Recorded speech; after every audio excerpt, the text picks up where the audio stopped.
Assalamualaikum warahmatullahi wabarakatuh. Selamat siang dan salam sehat untuk kita semua. Alhamdulillah, puji syukur kita panjatkan kehadirat Allah Subhanahu wa taala karena pada hari ini kita masih diberi kesempatan untuk berkumpul secara daring ya dalam kegiatan webinar yang diadakan oleh Kejar Cita dan iWise. Jadi, ini adalah hari kedua event webinar yang diadakan oleh Kejar Cita yang berkolaborasi dengan iWise. Nah, di hari kedua ini eh, temanya atau webinarnya yang akan disampaikan dari iWise dengan tema yang sangat relevan karena sebentar lagi kita akan menyambut bulan yang sangat istimewa yaitu bulan Ramadan. Jadi tema kita hari ini adalah Ramadan sebagai madrasah kehidupan, menguatkan iman, akhlak, dan karakter peserta didik. Selamat siang Bapak dan Ibu Guru Cita semua. Semoga kita dalam keadaan sehat dan penuh semangat. Semoga kegiatan hari ini berjalan dengan lancar dan membawa manfaat untuk kita semua. Sembari menunggu peserta yang lain, Bapak Ibu Guru Cita yang lain, mari kita tonton dulu ya video dari iWise yang udah disiapkan oleh iWise.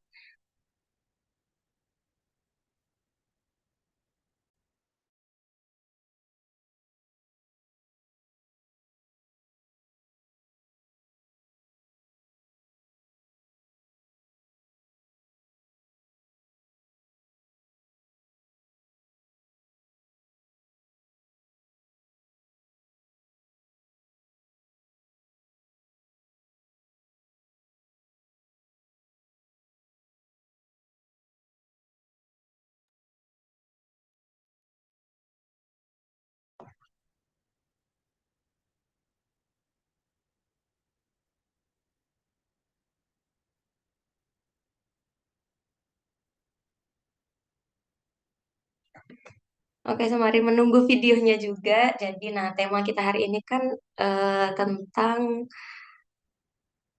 oh ini videonya sudah siap.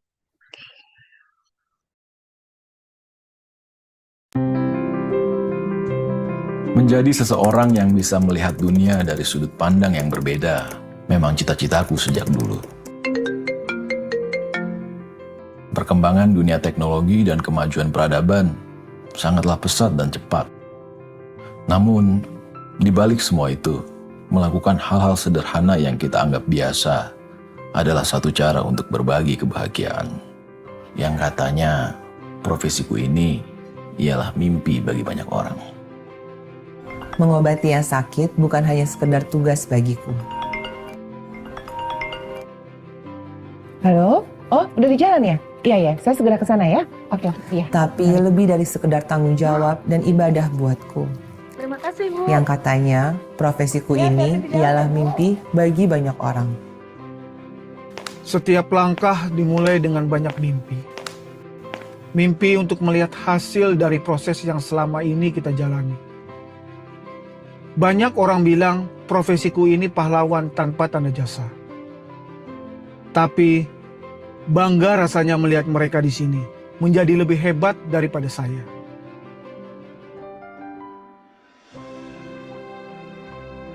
Karena mendidik mereka semua adalah tanggung jawab yang saya anggap mulia sampai saat ini.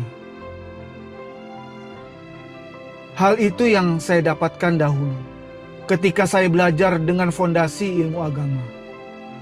Anak-anak, pada hakikatnya alam semesta ini haruslah dipahami sebagai wujud dari keberadaan Allah Subhanahu wa taala. Kita sebagai manusia haruslah menjaganya agar menjadi rahmat bagi seluruh alam. Jadi, kalian semua boleh bercita-cita menjadi apapun. Selama cita-cita itu membawa manfaat bagi diri kalian, sesama, dan sekitar. Serta selalu berpegang teguh pada fondasi Islam.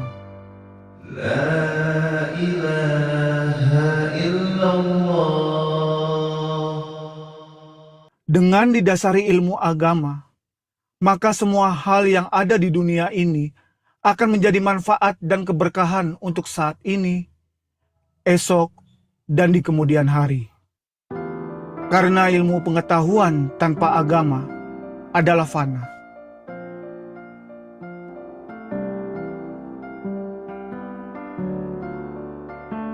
Melihat kalian di sini, saya bangga sekali. Kalian semua bisa menjadi orang hebat.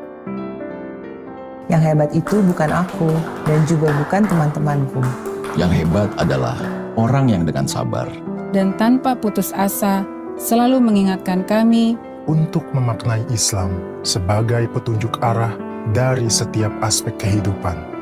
Orang hebat itu adalah Bapak Guru agama kami.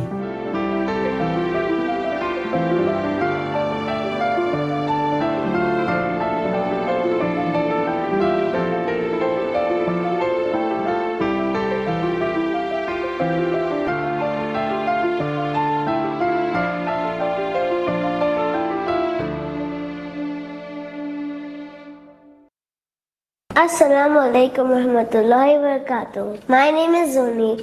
I am a grade 5 student and I study in Bunda Mulia School. I have been learning IOI since August 2025. The hardware and software is more easier for me to understand, and I need to understand a little more also. Because like when I learn about bodies, I'm like more interested in that, like how it functions and how it works. Because some parts I do not know how does it function, like really how. So I get more interested in like those stuffs. The hardware and software is more interesting for me because like how the body parts connect and all, how the heart, brain and other organs work, function. Do I need to learn more topics in that? I do. I like what I'm more interested in the 99 names of Allah. When I learn after this long time, I usually share it with some of my family members, or like when I do my other Islamic class online, I usually share to them sometimes, like because it's fun to share what I learned, and then they teach me more also about it. So in this class I can also mention about it.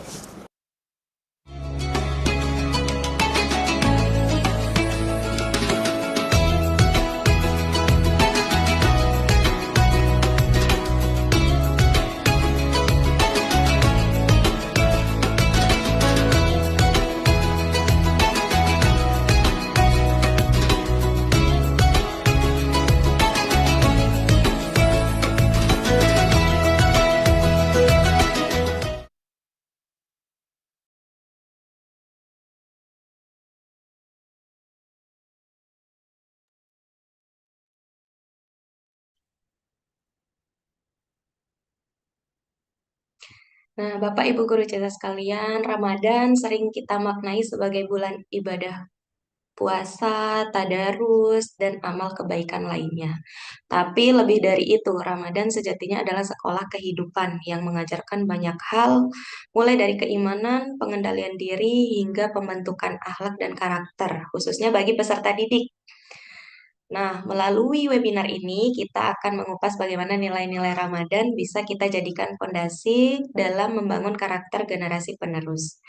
Untuk membahas topik menarik ini, telah hadir bersama kita narasumber yang luar biasa, Masya Allah. Beliau adalah Ibu Nurbaiti Hakmaya, STMkom. Beliau adalah founder iWise yang aktif dalam dunia pendidikan dan pengembangan karakter. Selamat siang, Ibu. Selamat siang, Mbak Alisha. Assalamualaikum warahmatullahi wabarakatuh. Waalaikumsalam warahmatullahi wabarakatuh. Sebentar, saya belum video ya. Bagaimana kabarnya, Ibu? Alhamdulillah baik. Gimana, Mbak Alisha? Alhamdulillah. Sehat ya? Alhamdulillah, insya Allah sehat. Sebelum kita mulai, sedikit info singkat untuk Bapak Ibu Guru Cita. Mohon mikrofonnya di-mute ya selama pemaparan materi. Sesi tanya jawab akan dibuka setelah materi selesai. Pertanyaannya bisa ditulis di kolom chat ya, jika ada yang kurang jelas atau ada beberapa hal yang ingin ditanyakan. Dan nanti akan ada giveaway untuk peserta dan juga sertifikat. Jangan lupa untuk mengisi link presensi yang akan di-share oleh tim Kejar Cita. Nah, giveaway-nya berupa e-wallet untuk yang membagikan pengalaman webinar ini, jangan lupa untuk tag akun iWise dan Kejar Cita. Untuk akun iWise ada iWise_edu_id ya. Jadi tanpa berlama-lama, saya berikan waktu dan layarnya untuk Ibu Nurbaiti Hakmaya STMkom. Baik, terima kasih Mbak Alisha. Assalamualaikum warahmatullahi wabarakatuh. Selamat siang Bapak-Bapak dan Ibu-Ibu semua, teman-teman semua. Waalaikumsalam warahmatullahi wabarakatuh. Gimana kabarnya semua, sehat nggak nih siang ini? Boleh kasih ini dong, jempol atau hati kalau sehat. Sehat ya, semoga. Alhamdulillah. Sehat, sehat ya. Alhamdulillah. Pekan terakhir sebelum kita minggu depan insya Allah masuk ke bulan suci Ramadan ya. Semoga semua diberikan kesehatan, diberikan kemudahan menyelesaikan rutinitasnya sebelum Ramadan agar kita bisa masuk ke bulan suci dengan niat yang ikhlas, dimudahkan dan mendapatkan tujuan berpuasa yaitu ketakwaan, insya Allah. Sebelum saya mulai, saya perkenalkan diri dulu sedikit. Kalau tadi udah diperkenalkan oleh Mbak Alisha ya, mungkin saya diundang sebagai pendiri iWise Islamic Education. Beberapa kali sudah diundang oleh Kejar Cita untuk webinar dan juga kami di iWise juga beberapa kali bekerja sama dengan Kejar Cita untuk pelatihan guru-guru, khususnya guru-guru iWise dan guru-guru agama Islam di sekolah-sekolah. Alhamdulillah dengan hubungan yang baik bisa berlanjut terus sampai saat ini ya, sudah beberapa tahun. Dan siang ini kami dari iWise Education mau memperkenalkan sedikit iWise itu apa sih sebenarnya ya. Mungkin ada Bapak Ibu yang sudah pernah dengar ya, tapi mungkin ada juga yang baru sama sekali. Jadi iWise Islamic Education itu didirikan dengan tujuan untuk mengisi gap ya, kesenjangan pendidikan agama, khususnya untuk sekolah-sekolah yang berkurikulum National Plus atau kurikulum internasional Cambridge IB, di mana agama itu tidak menjadi fokus pelajaran yang utama gitu ya, tetapi tetap penting bagi keluarga, khususnya bagi anak-anak dan remaja yang sedang tumbuh. Nah, jadi kami melihat anak-anak itu terasah sekali intelektualnya, dilatih berpikir kritis, dilatih untuk bisa berbahasa Inggris, berkolaborasi, berpikir Mohon global. maaf Ibu, suaranya tidak terdengar. Nggak kedengeran? Sorry. Sekarang kedengeran nggak? Sudah. Oh, oke. Sebentar, saya cek salahnya di mana. Tes, kedengeran? Sudah Ibu. Oke. Nah, tadi sampai mana nggak kedengerannya, Mbak Alisha? Sampai tentang Tentang iWise. Iya. Oke, ulang lagi ya. Jadi iWise itu adalah lembaga pendidikan yang bergerak di pendidikan agama Islam non formal, tetapi kami memberikan pelajaran agama itu bukan hanya bagi individu, juga untuk keluarga dan institusi. Ya, jadi kita bekerja sama dengan sekolah-sekolah juga untuk memberikan pengajaran agama yang paling ideal formatnya di sekolah gitu ya, dengan segala latar belakang dan kondisi sekolah tersebut. Contohnya misalkan di sekolah internasional pelajaran agama itu hanya 2 jam 1 kali seminggu, terkadang nggak ada gitu ya. Jadi kan dengan kebutuhan pendidikan agama yang nggak kalah penting dengan pelajaran-pelajaran lain, terkadang ada sekolah yang ingin tetap memberikan pelajaran agama dengan waktu yang terbatas, tapi gimana caranya nih biar lebih efektif dan efisien gitu ya, dan sesuai dengan tujuan visi misi sekolah tersebut. Nah, biasanya yang kami lakukan adalah selain tentunya memberikan pelatihan ke guru-guru, ada penyesuaian di kurikulum gitu ya. Kurikulum tetap berdasarkan kurikulum pemerintah, kurikulum Dignas dan Departemen Agama, tetapi kami sesuaikan dengan kurikulum sekolah gitu. Jadi pendekatan yang berbeda, metodenya yang berbeda, dan juga cara guru menyampaikan yang sedikit berbeda gitu. Begitu pula dengan sekolah-sekolah lainnya, misalkan sekolah internasional di mana pelajaran agama mungkin lebih minim lagi gitu ya, 2 minggu sekali terkadang, bahkan kalau ada warga negara asing nggak wajib ada agama gitu, ada pelajaran yang tidak wajib ada agama, padahal mereka Muslim. Nah, jadi yang kami lakukan mengisi kelas-kelas agama di sekolah tersebut gitu. Jadi bagaimana caranya sedemikian rupa kita melakukan eh, apa ya proses pembelajaran agama yang paling efisien lah di sekolah tersebut, walaupun bukan sekolah Islam. Karena kami menyadari anak-anak yang tumbuh tanpa pendidikan agama yang cukup, walaupun sebagaimanapun intelektualnya, akhirnya akan rancu ya dalam pegangan hidupnya nanti gitu. Sayangnya nanti mereka dalam berperan di dunia, di masyarakat akan timpang gitu, ada kekosongan atau mungkin malah nilai-nilai yang tidak sesuai gitu dengan sebenarnya ada tujuan penciptaan manusia yang harus kita pahami bersama. Nah, IWS sendiri itu singkatan sebenarnya. Jadi I-nya itu Islam, Islamic ya. Jadi W-nya itu W itu world class, terus I yang kedua, I-nya itu intellectual, S-nya spiritual, dan I yang terakhir exceptional. Jadi secara singkatnya, kita ingin menjadikan generasi Islam yang bisa berkelas dunia, intelektualnya maju, tapi spiritualnya juga seimbang, sehingga mereka menjadi individu-individu yang exceptional. Exceptional itu luar biasa, gitu ya, berbeda dari yang lain, gitu. Nah, harapannya kualitas anak-anak, manusia masa depan yang seimbang intelektual spiritualnya, maju intelektual spiritualnya adalah menjadi pemimpin-pemimpin masa depan bangsa dan dunia yang hebat, gitu ya.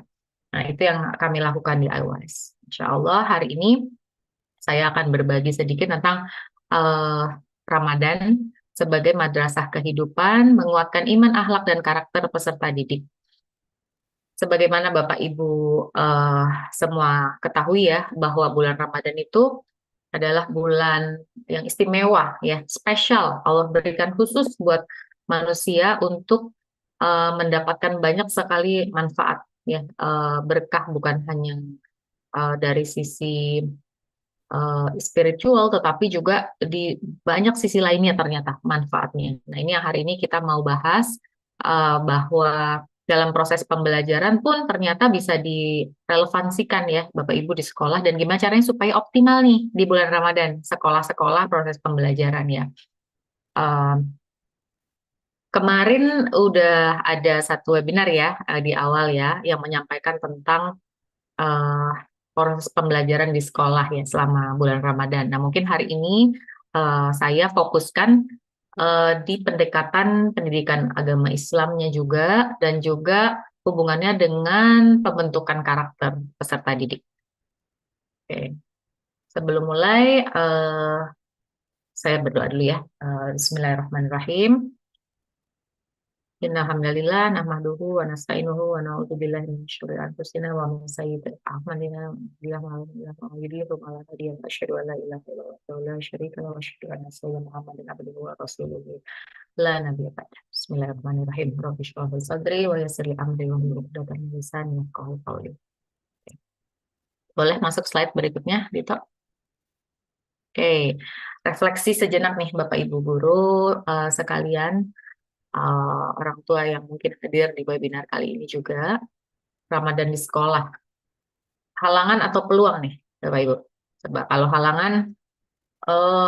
halangan kasih apa ya tandanya ya, Mbak Lisha ya? Kasih tanda apa? Kalau peluang kasih Kalau love deh, boleh. peluang kasih love. Mungkin kalau halangan kasih sedih, tanda sedih. iya emot sedih ya. Ada emot sedih. Emoticon sedih ya. Oke. Ya, kita mulai ya. Ada dua lensa nih untuk melihat Ramadan. Yang pertama. Coba nih Bapak Ibu. Oh, kalau love Ibu Yani berarti fokus ke kualitas, bukan kuantitas. Belajar lebih reflektif, bukan hanya kognitif gitu ya. Jadi kalau Bu Yani, wah hebat nih Bu Yani. Semangat mengajarnya ya Ibu ya. Love Pak Yanuar, oke. Bisa dua nih, kalau anaknya emosian nih ya, dikit-dikit baper, dikit-dikit marah anaknya gitu. Atau gurunya juga mungkin, ya capek kan ya soalnya lagi puasa ya. Gurunya bisa juga gampang kesel ya. Terus atau, aduh anak susah diatur gitu kan di bulan puasa ya, karena Mungkin anak juga lapar, haus, ya. Ngantuk, kurang tidur, kalau puasa ya biasanya ada ya. Nah, tapi bisa di sisi lain melihatnya momen belajar regulasi emosi juga. Ya, sebenarnya kesempatan tuh pada saat anak bereaksi, apa yang bisa kita sampaikan atau respon apa yang kita berikan. Wah, love semua nih Bapak Guru udah hebat nih, Mbak Lisha, udah aja webinarnya, udah tahu semua. Udah tahu bahwa ini kesempatan berharga di bulan Ramadan untuk banyak mengisi nilai ya, membentuk karakter anak. Bisa mengajarkan respon emosi bukan melampiaskan. Nah, satu lagi, Ramadan bikin pembelajaran nggak maksimal gitu kan. Karena anak-anak kayak ngantuk mungkin ya, nggak respon, siswa malas, nggak fokus gitu. Tapi ada cara lain sebenarnya juga yang bisa dilihat ya dari belajarnya, mungkin caranya tidak hanya aktif gurunya gitu ya, bisa ada refleksi apa yang bisa dilakukan sehingga anaknya lebih interaktif atau lebih aktif, nggak hanya menyampaikan pemaparan materi atau misalkan menyuruh mengerjakan tugas gitu ya. Banyak hal-hal yang bisa dilakukan di bulan Ramadan untuk melatih sisi lain dari peserta didik. Ngomong-ngomong, ini semua guru atau memang ada yang uh, bukan guru peserta webinar kali ini, Mbak Lisha? Kemungkinan kemungkinan besar semuanya guru, Ibu. Oh, sebagian besar guru ya. Ya. Ada nggak Bapak Ibu kalau ada yang bukan guru, boleh nggak apa profesinya atau apa? Apakah mahasiswa atau ikut webinar karena sebagai orang tua gitu ya, buat di rumah? Mungkin boleh sharing di chat, boleh. Jadi saya juga tahu sudut pandangnya mungkin bukan hanya dari sudut pandang guru ataupun pemilik sekolah.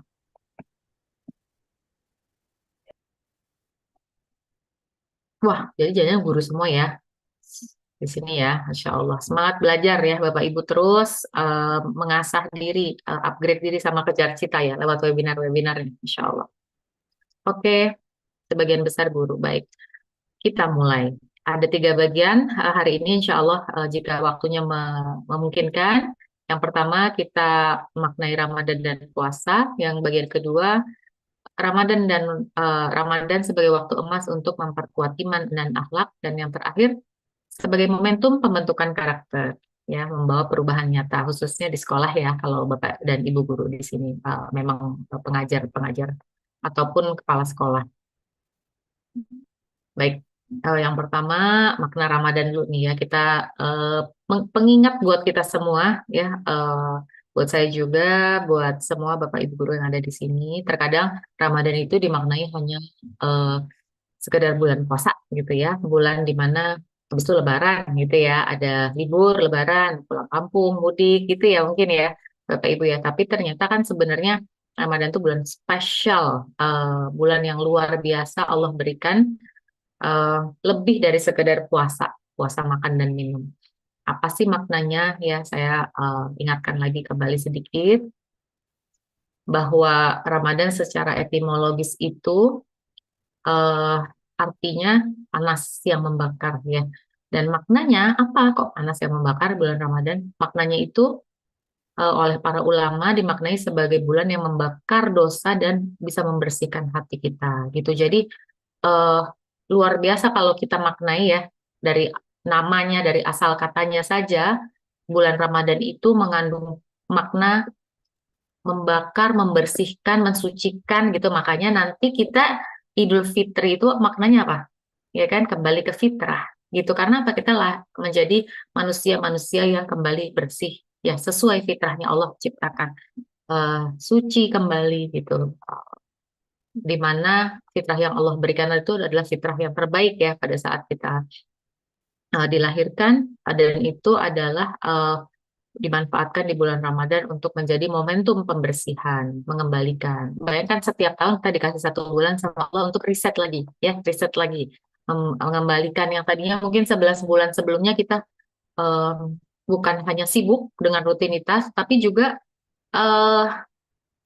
kadang-kadang melakukan kesalahan mungkin, atau penyimpangan mungkin, penggunaan waktu yang fokusnya banyak di apa urusan-urusan yang gak habis-habisnya di dunia ini gitu ya. Memang itu tugas dan tanggung jawab kita, mungkin apalagi Bapak Ibu sibuk sebagai pengajar, punya peran juga di rumah sebagai orang tua. Nah, tentunya dalam melakukan rutinitas harian itu eh, mungkin saja kita terkadang lupa gitu ya, hilaf atau salah atau tidak sesuai dengan jalur yang memang seharusnya. Rutinitas sebagai rutinitas atau kesibukan sebagai kesibukan, padahal kita semua punya tujuan ya. Harusnya punya tujuan, tujuan kita nomor satu dan paling utama adalah apa? Hamba Allah dan sebagai khalifah ya. Jadi mungkin kadang-kadang kita tahu kita melakukan hal yang mulia, yang baik gitu ya, mengajar, tetapi atas dasar apa? Niatnya karena apa? Ya, kadang-kadang mungkin sebagai satu kewajiban semata, padahal kita lakukan karena Allah dan sebagai khalifah berperan untuk bermanfaat bagi manusia lain, itu kita niatkan selalu dalam setiap eh, tugas dan profesi kita gitu ya, insya Allah berkahnya kan luar biasa. Tidak ada satu detik pun yang kita lakukan tanpa keberkahan dan pahala dari Allah. Nah, jadi di bulan Ramadan ini kita seperti diriset lagi, diluruskan lagi niatnya, diluruskan lagi arahnya, sehingga kita fokusnya di bulan Ramadan itu Allah. Karena Allah dan hanya karena Allah, gitu ya. Terus di bulan Ramadan, itu lagi, tadi belum satu lagi di bulan yang Quran itu diturunkan dan luar biasa kita diingatkan bahwa uh, kitab suci umat Islam di mana di dalamnya isi seluruh wahyu dari Allah Subhanahu wa taala ada di situ dan kita diminta untuk kenapa sih kok diturunkan di bulan Ramadan. Al-Quran itu berarti ada maknanya juga ya bahwa di bulan Ramadan itu kita kembali kepada ayat-ayat Allah Subhanahu wa taala, ayat-ayat Al-Quran. Kalau mungkin kesibukan nggak sempat mungkin Bapak Ibu merujuk ke Al-Quran atau ayat-ayat Allah di keseharian, kita upayakan setiap hari di bulan Ramadan kita baca, kita buka kembali, kita tadaruskan, dan kita tadaburkan, ya, insya Allah. Nah, lalu Ramadan nih, dari bulannya istimewa, apalagi puasanya, ya, puasa lebih dari sekedar dari makan dan minum, ya kan, puasa itu berasal dari kata saum, ya, sod waumim kalau bahasa Arabnya. Nah, saum itu artinya apa? Menahan, ya, menahan diri atau berhenti. Nah, kenapa menahan diri puasa itu? Artinya bukan nggak makan, nggak minum ya puasa itu, tapi menahan diri. Jadi puasa itu adalah rukun Islam yang berupa menahan diri makan, minum, melakukan hubungan seksual dan lain-lain yang dilarang sepanjang hari sesuai dengan ketentuan syaratnya, disertai dengan menahan diri dari perbuatan yang sia-sia, perkataan jorok yang diharamkan, dimakruhkan pada waktu yang ditetapkan. Secara terminologi ya ini ya. Kalau secara tadi bahasanya menahan diri. Nah, jadi puasa itu melatih diri kita mengendalikan segala sesuatu yang di bulan-bulan lainnya atau di luar waktu berpuasa dari waktu subuh sampai maghrib itu diperbolehkan, ya kan? Di hari-hari lain kan kita boleh ya makan, minum, anytime gitu, kapan aja pada saat kita nggak puasa kan boleh, ya kan? Nah, di bulan puasa kenapa kita diminta untuk menahan hal yang boleh? Nah, ini nanti jawabannya ada di slide berikutnya nih. Ini dia. Jadi, seringkali kita nggak sadari bahwa Allah itu melatih kita menahan hal-hal yang halal. Makan minum kan halal ya, Bapak Ibu ya. Sehari-hari boleh dong ya, asal makanannya halal ya, bukan makanan yang diharamkan. Itu kan boleh. Nah, tapi di puasa itu kita disuruh menahannya bukan yang haram, menahan yang halal. Ya kan, makan minum yang biasanya boleh, selama puasa kita minta untuk menjaga. Kenapa sih sebenarnya di situ rahasia yang luar biasa. Allah mengajarkan kita menahan diri, mengontrol diri ya untuk hal-hal yang sehari-hari boleh. Karena coba deh kita bayangkan, kalau kita bisa menahan hal-hal yang boleh, ya pasti jauh lebih mudah menahan hal-hal yang nggak boleh. Benar nggak? Jadi misalkan kita nih dengan berpuasa kan nggak makan nggak minum, kita tahan ya, nggak makan dan minum. Pada saat kita berbuka, kita minum seteguk aja nikmat nggak? Nikmat kan? Makan kurma satu aja udah enak, nikmat gitu ya. Rasanya udah luar biasa gitu. Bersyukur bisa merasakan kenikmatan tersebut, sehingga kita tuh bisa menikmati hal-hal yang halal dengan nikmat gitu ya. Nggak nyari-nyari lagi hal-hal yang nggak perlu, yang nggak halal gitu ya, apalagi hal-hal yang haram ya, naudzubillah min dzalik. Karena kita sudah puas, kita sudah bisa merasakan kenikmatan dari hal-hal yang halal gitu ya. Jadi Allah itu melatih manusia luar biasa. Satu lagi, Melatihnya kenapa dari makan dan minum dan hal-hal lain yang diharam, yang di sehari-hari dihalalkan ya sebenarnya.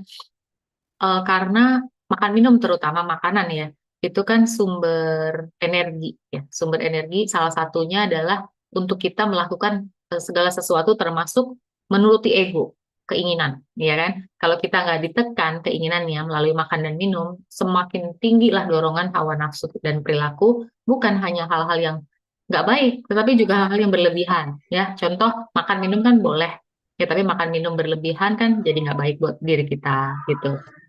Terus, eh apalagi, bahwa di bulan puasa ini selain menahan fisik ya, hal-hal yang sifatnya fisik, adalah latihan penguatan mental dan spiritual tentunya. Menahan fisik kan sebenarnya gampang ya, menahan makan dan minum gitu ya. Tetapi itu kan butuh kekuatan mental, ya kan, mental spiritual. Kalau kita nggak niat misalkan, pasti beda sekali rasanya puasa. Ibu Ya kan? Itu maaf, kan suaranya mati masih, lagi, Bu. masih. Oh, saya mesti agak deket. Kedengeran nggak sekarang? Nah, sudah aman. Aman ya? Oh, aman. Ya. Oke, alhamdulillah. Nah, kalau kita berpuasa itu bukan hanya menahan fisik, tapi mental kita juga eh, bekerja ya, mental kita. Mulai dari niat tuh, itu kan mental ya, pembentukan mental. Jelas kok Mbak Alisha kata Mbak Shania, alhamdulillah. Oke, jadi mental pada saat kita niat itu kita kan menyiapkan mental kita ya. Besok kita puasa nawaitu shaumal an adai fardhi syahri Ramadan hadis sanatilillahi ta'ala. Malam kita baca itu kita udah nyiapin mental. Besok mau bangun sahur ya kan, mau puasa dari subuh sampai maghrib, habis itu mau apa lagi ibadah-ibadah lainnya. Lalu spiritual tentunya ya, itu kita melakukan ibadah karena Allah, niat puasa hanya karena Allah ya, spiritual kita bekerja. Dan itu adalah latihan terbaik buat diri kita. Fisik dilatih, mental dilatih, spiritual kita bekerja.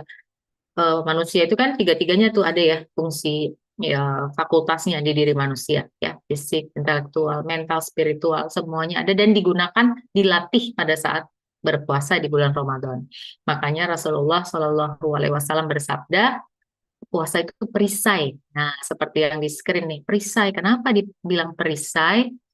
Perisai karena dorongan melindungi diri dari hawa nafsu, emosi yang tidak terkendali, bukan emosi wajar ya. Emosi wajar kan memang kita diperkenankan ya, perbuatan dosa dan keburukan tentunya. Nah, jadi ini latihan yang luar biasa buat setiap individu Muslim jika kita sadar ya lagi mengapain nih puasa. Nah, mungkin ini yang pertama kali Bapak Ibu sebagai pengajar bisa selipkan sehingga puasanya bukan hanya puasa fisik ya, tapi dari sebelum puasa nih minggu depan udah mulai dibikin sesi mungkin di sekolah atau di sela-sela pelajaran ya, bahwa mengingatkan agar puasa itu kita lagi bulan yang luar biasa manfaatnya buat diri kita, melatih kita bukan hanya menjadi manusia yang fisiknya kuat, tetapi juga mental spiritualnya kuat, menjadi manusia yang optimal ya potensinya.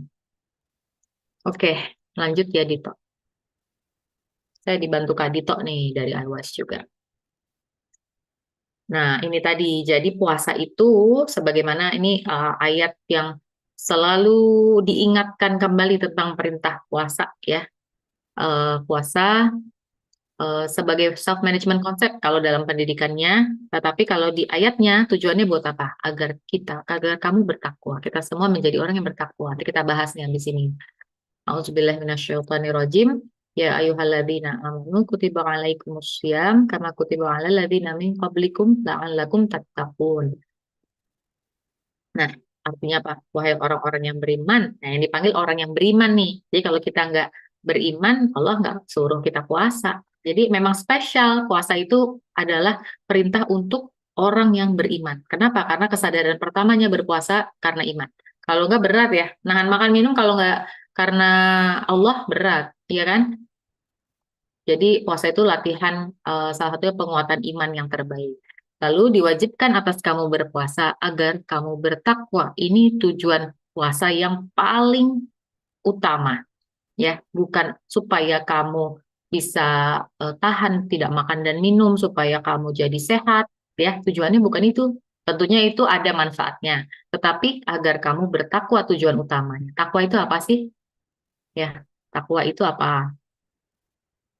Nah, takwa ini saya ambil dari tafsir Quran, Message of the Quran namanya ya, tafsir Muhammad Hasan. Artinya saya pakai bahasa Inggris, God consciousness sengaja ya. Kenapa? Karena kita kalau mentafsirkan bahasa dari bahasa Arab paling dekat ke bahasa Inggris, vocabnya yang paling banyak ya, bukan ke bahasa Indonesia karena vocabnya bahasa Inggris jauh lebih banyak daripada bahasa Indonesia. Jadi lebih dekat artinya gitu ya kalau diterjemahkan, artinya gitu. Nggak berarti salah, tetapi lebih dekat aja. Kalau bahasa Indonesia mungkin kesadaran bersama Tuhan gitu ya jadinya ya. Tapi kalau takwa God consciousness tuh selalu bukan proses yang tidak terputus-putus gitu. Conscious terus, kita tuh aware, sadar terus ya bahwa ada Tuhan, ada Allah. Nah, itu makna terbesarnya nih dari puasa. Tujuannya buat kita itu selalu dalam kondisi sadar ada Allah, sadar bahwa kita itu selalu bersama Allah gitu ya, selalu kita diawasi oleh Allah, dijaga oleh Allah gitu, dan semua perbuatan itu kita lakukan karena Allah. Nah, ini yang paling mendasar yang sebenarnya seharusnya kita dapatkan nih dari berpuasa. Mulai dari niatnya, lakukan karena Allah kan ya puasanya. Terus prosesnya, rukunnya kita penuhi puasanya. Karena apa? Karena Allah, gitu kan. Lalu kita lakukan hal-hal yang diminta untuk dijauhi sama puasa, gitu ya. Dihindari sama berpuasa. Apa yang ibadah-ibadah lebih banyak yang bisa dilakukan di bulan puasa saat kita berpuasa di bulan Ramadan itu kita lakukan karena Allah gitu. Nah, sehingga dalam semua proses itu selama 1 bulan kita diharapkan bukan cuma bisa menahan lapar tapi menguatkan kendali diri. Tapi kendali dirinya karena apa? Karena Allah, kembali lagi ya, bukan kendali diri eksternal ya kan. Bisa aja kalau puasa kan nggak ada yang lihat, makan minum juga kita bisa gampang ya kalau kita mau ya. Gampang kalau cuma karena orang lain gitu ya, diam-diam makan, nggak ada yang lihat, nggak ada yang tahu, gitu nggak? Tapi kenapa orang nggak melakukan? Kan sebenarnya kesadaran terbesar adalah karena Allah, gitu. Nah, ini adalah fondasi karakter yang luar biasa ini sebenarnya. Kita melakukan tanpa ada yang tahu, melihat, tetap kita lakukan yang berat, ya kan? Menahan makan, minum, haus, capek, marah, ya kan, kesel, itu kita tahan, reaksi kita yang berlebihan kita tahan, nggak melihat hal-hal yang tidak baik, mendengar pembicaraan yang tidak baik, tidak ada gunanya, itu kita tahan karena Allah. Di situ selama 1 bulan kita latih, insya Allah kesadaran takwa itu bahwa ada Allah di setiap aspek kehidupan kita itu terbentuk. Ya. Nah, salah satu juga dituliskan di slide ini ya, hadis Rasulullah SAW dari Bukhari Muslim, jika salah seorang dari kalian sedang berpuasa, janganlah berkata-kata kotor, jangan bertindak bodoh. Jika ada seseorang yang mencela atau mengganggunya, hendaklah mengucapkan sesungguhnya aku sedang berpuasa. Nah, ini berarti kita diminta untuk bagaimana bereaksi terbaik gitu ya, pada saat ada pemicu dari luar. Kan mungkin kita kalau puasa bisa menahan diri kita ya, sadar penuh. Kadang-kadang ada aja ya yang memicu kita untuk emosi gitu ya, atau marah mungkin, atau kesel. Apalagi kalau di 11 bulan sebelumnya kita nggak terbiasa terlatih ya. Kan susah menahan amarah, menahan perbuatan kasar mungkin gitu karena sudah saking terbiasa, ini terutama di anak-anak ya, anak-anak didik kita nih ya. Nah, kita ajarkan bahwa yang harus kamu lakukan, kalau kamu saat berpuasa tidak bisa menahan, ucapkan aja, bilang aja, saya nggak mau meneruskan, saya sedang berpuasa. Itu dulu yang pertama, gitu. Paling tidak dia sadar bahwa ada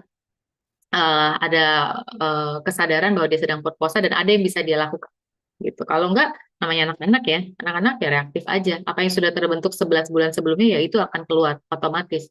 Jadi diajarkan karena kita sedang berpuasa dengan berpuasa bukan hanya makan dan minum itu tadi. Karena di sini mulai latihannya sebenarnya yang terberat. Ya, makan minum paling 3 hari, 4 hari ya, udah biasa kita. Kalau berpuasa di awal beratnya, pusingnya di awal aja ya, biasanya ya, seminggu pertama lah paling banyak. Habis itu udah biasa, ya kan? Tetapi yang berat ini menahan yang lain-lainnya kan, perbuatan, kata-kata, emosi, ya kan? Mungkin berbicara yang tidak baik, ya, bicarakan orang, gitu kan, melihat yang tidak baik. Apalagi zaman sekarang anak-anak handphone nih, internet ya. nggak sadar, mungkin niatnya bukan untuk melihat yang tidak baik, tetapi yang lewat yang nggak baik banyak, kayak gitu kan. Nah, gimana menghindari sampai selevel itu? Karena itu kesadaran, butuh kesadaran penuh gitu. Baik, lanjut ya, Dito. Jadi puasa itu self management yang luar biasa, latihan pengendalian diri yang luar biasa. Apalagi zaman sekarang nih kita sadar penuh sebagai pendidik ya, ada urgensi pengendalian diri yang sangat-sangat dibutuhkan. Mungkin Bapak Ibu sendiri mengalami di sekolah ya, atau kita lihat nih di berita-berita ya, ditampilkan di layar nih screenshot potongan-potongan kejadian dan berita yang kita sering dengar akhir-akhir ini, ya kan? Apakah itu bentuknya dari mulai penggunaan teknologi sosial media yang berlebihan, TikTok ke brain rot, ya kan otak remaja emas Indonesia katanya makin tumpul, padahal 2045 generasi emas katanya Indonesia ya.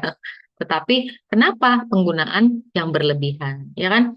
Lalu ada juga darurat pornografi, ya kan? Ini masih bukan kasus baru ini, udah lama, tetapi semakin parah dan Indonesia katanya sekarang nomor 3 dari setelah India dan Filipina pengguna kasus pornografi anak.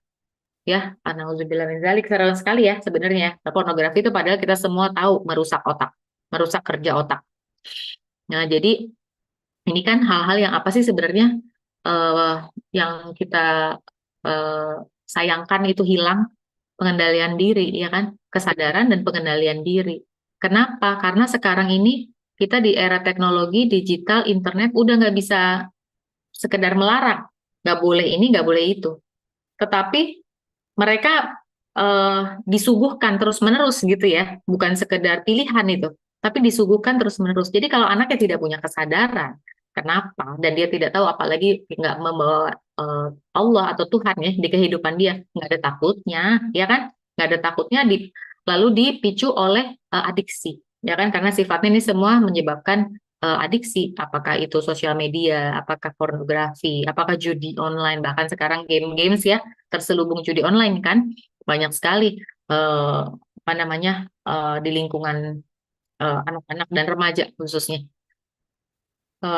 Lalu bullying juga ya. Kenapa sih kok bisa jadi anak-anak yang bully, bukan hanya bully ke sesama teman tapi ke guru juga, ya kan? Itu kan keprihatinan kita ya sebagai pendidik.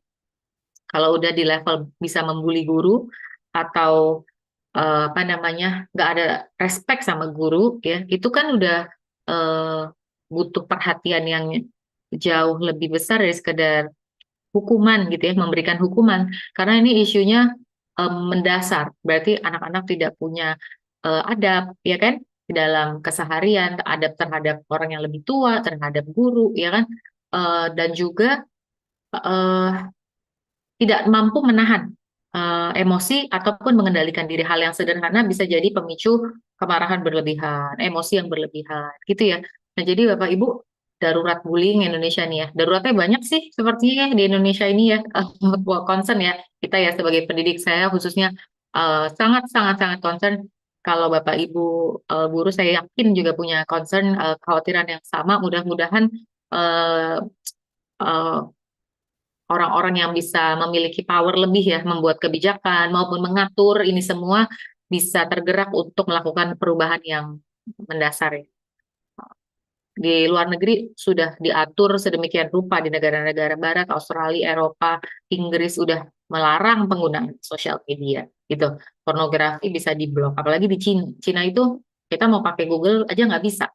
Jadi mereka hebat menjaga generasi mudanya loh dari hal-hal yang sifatnya bisa menyebabkan adiksi. Maka anak-anak Cina kita nggak bisa apa namanya pungkiri menjadi emang anak-anak yang hebat, karena mereka difokuskan pada kompetisi, kompetitif, akademis gitu ya. Dan mereka bisa fokus karena nggak diganggu oleh hal-hal yang menyebabkan adiksi. Nah, sementara kita masih belum nih. Mungkin insya Allah katanya akan mulai diatur ya, tapi kalau saya kok gemes nih. Mudah-mudahan bisa lebih cepat gitu. Kayak kok buat saya kayaknya nggak susah, tetapi kok nggak mulai-mulai gitu ya. Mudah-mudahan bisa urgensi ini bisa apa ya, dirasakan oleh semakin banyak pihak. Oke, lanjut ya Dito ya. Oke, nah jadi ini kesimpulannya puasa itu sebagai bulan melatih diri, bukan hanya makan minum, tetapi semuanya, mulai dari ucapan, sikap, emosi, kebiasaan itu kan mulai dari mental, pikiran kita, hati kita juga ya, menahan lisan, tindakan, emosi, dan keinginan yang berlebih. Nah ini tadi keinginan berlebih yang menyebabkan adiksi, terutama ya tadi. Karena kalau kita tidak pernah latih, ini nggak akan pernah berhenti dan bahkan semakin eh, mencari-cari lebih dan lebih lagi karena dopamin efeknya tadi tuh ya, karena selalu ada dopamin efeknya nih, games, pornografi, ya kan, social media likes itu memberikan dopamin efek yang udah nggak sehat lagi. Pada level tertentu sehat, ya kan, ada kenikmatan gitu ya kalau melakukan hal-hal yang menyenangkan kan, kita dirilis hormon dopaminnya keluar gitu kan. Tapi begitu berlebihan, semuanya menjadi tidak sehat gitu. Oke. Lanjut ya, Dito.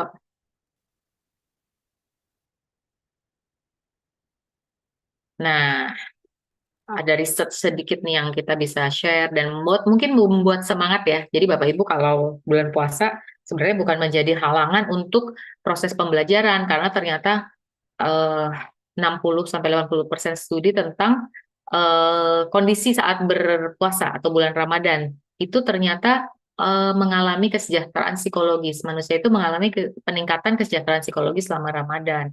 Lalu dan tingkat stresnya pun dan kecemasannya turun secara signifikan gitu ya. Jadi ini studi yang sebenarnya apa ya menunjukkan bahwa manfaatnya puasa itu memang benar-benar dirasakan dan bisa memberikan dampak yang sangat positif ya bagi individu-individu, anak-anak, kita sebagai pengajar dan juga eh, semua orang yang berpuasa dengan tadi sungguh-sungguh dengan sesuai tujuannya. Dan ada riset khusus buat siswa nih, lebih dari 70% siswa, ini di Indonesia ya risetnya ya, mengaku motivasi belajarnya tuh nggak turun ternyata, tetap bahkan meningkat, ya kan? Dan mayoritas mampu menyelesaikan tugas dengan baik walaupun berpuasa. Ini tandanya apa? Puasa itu tidak mengurangi produktivitas.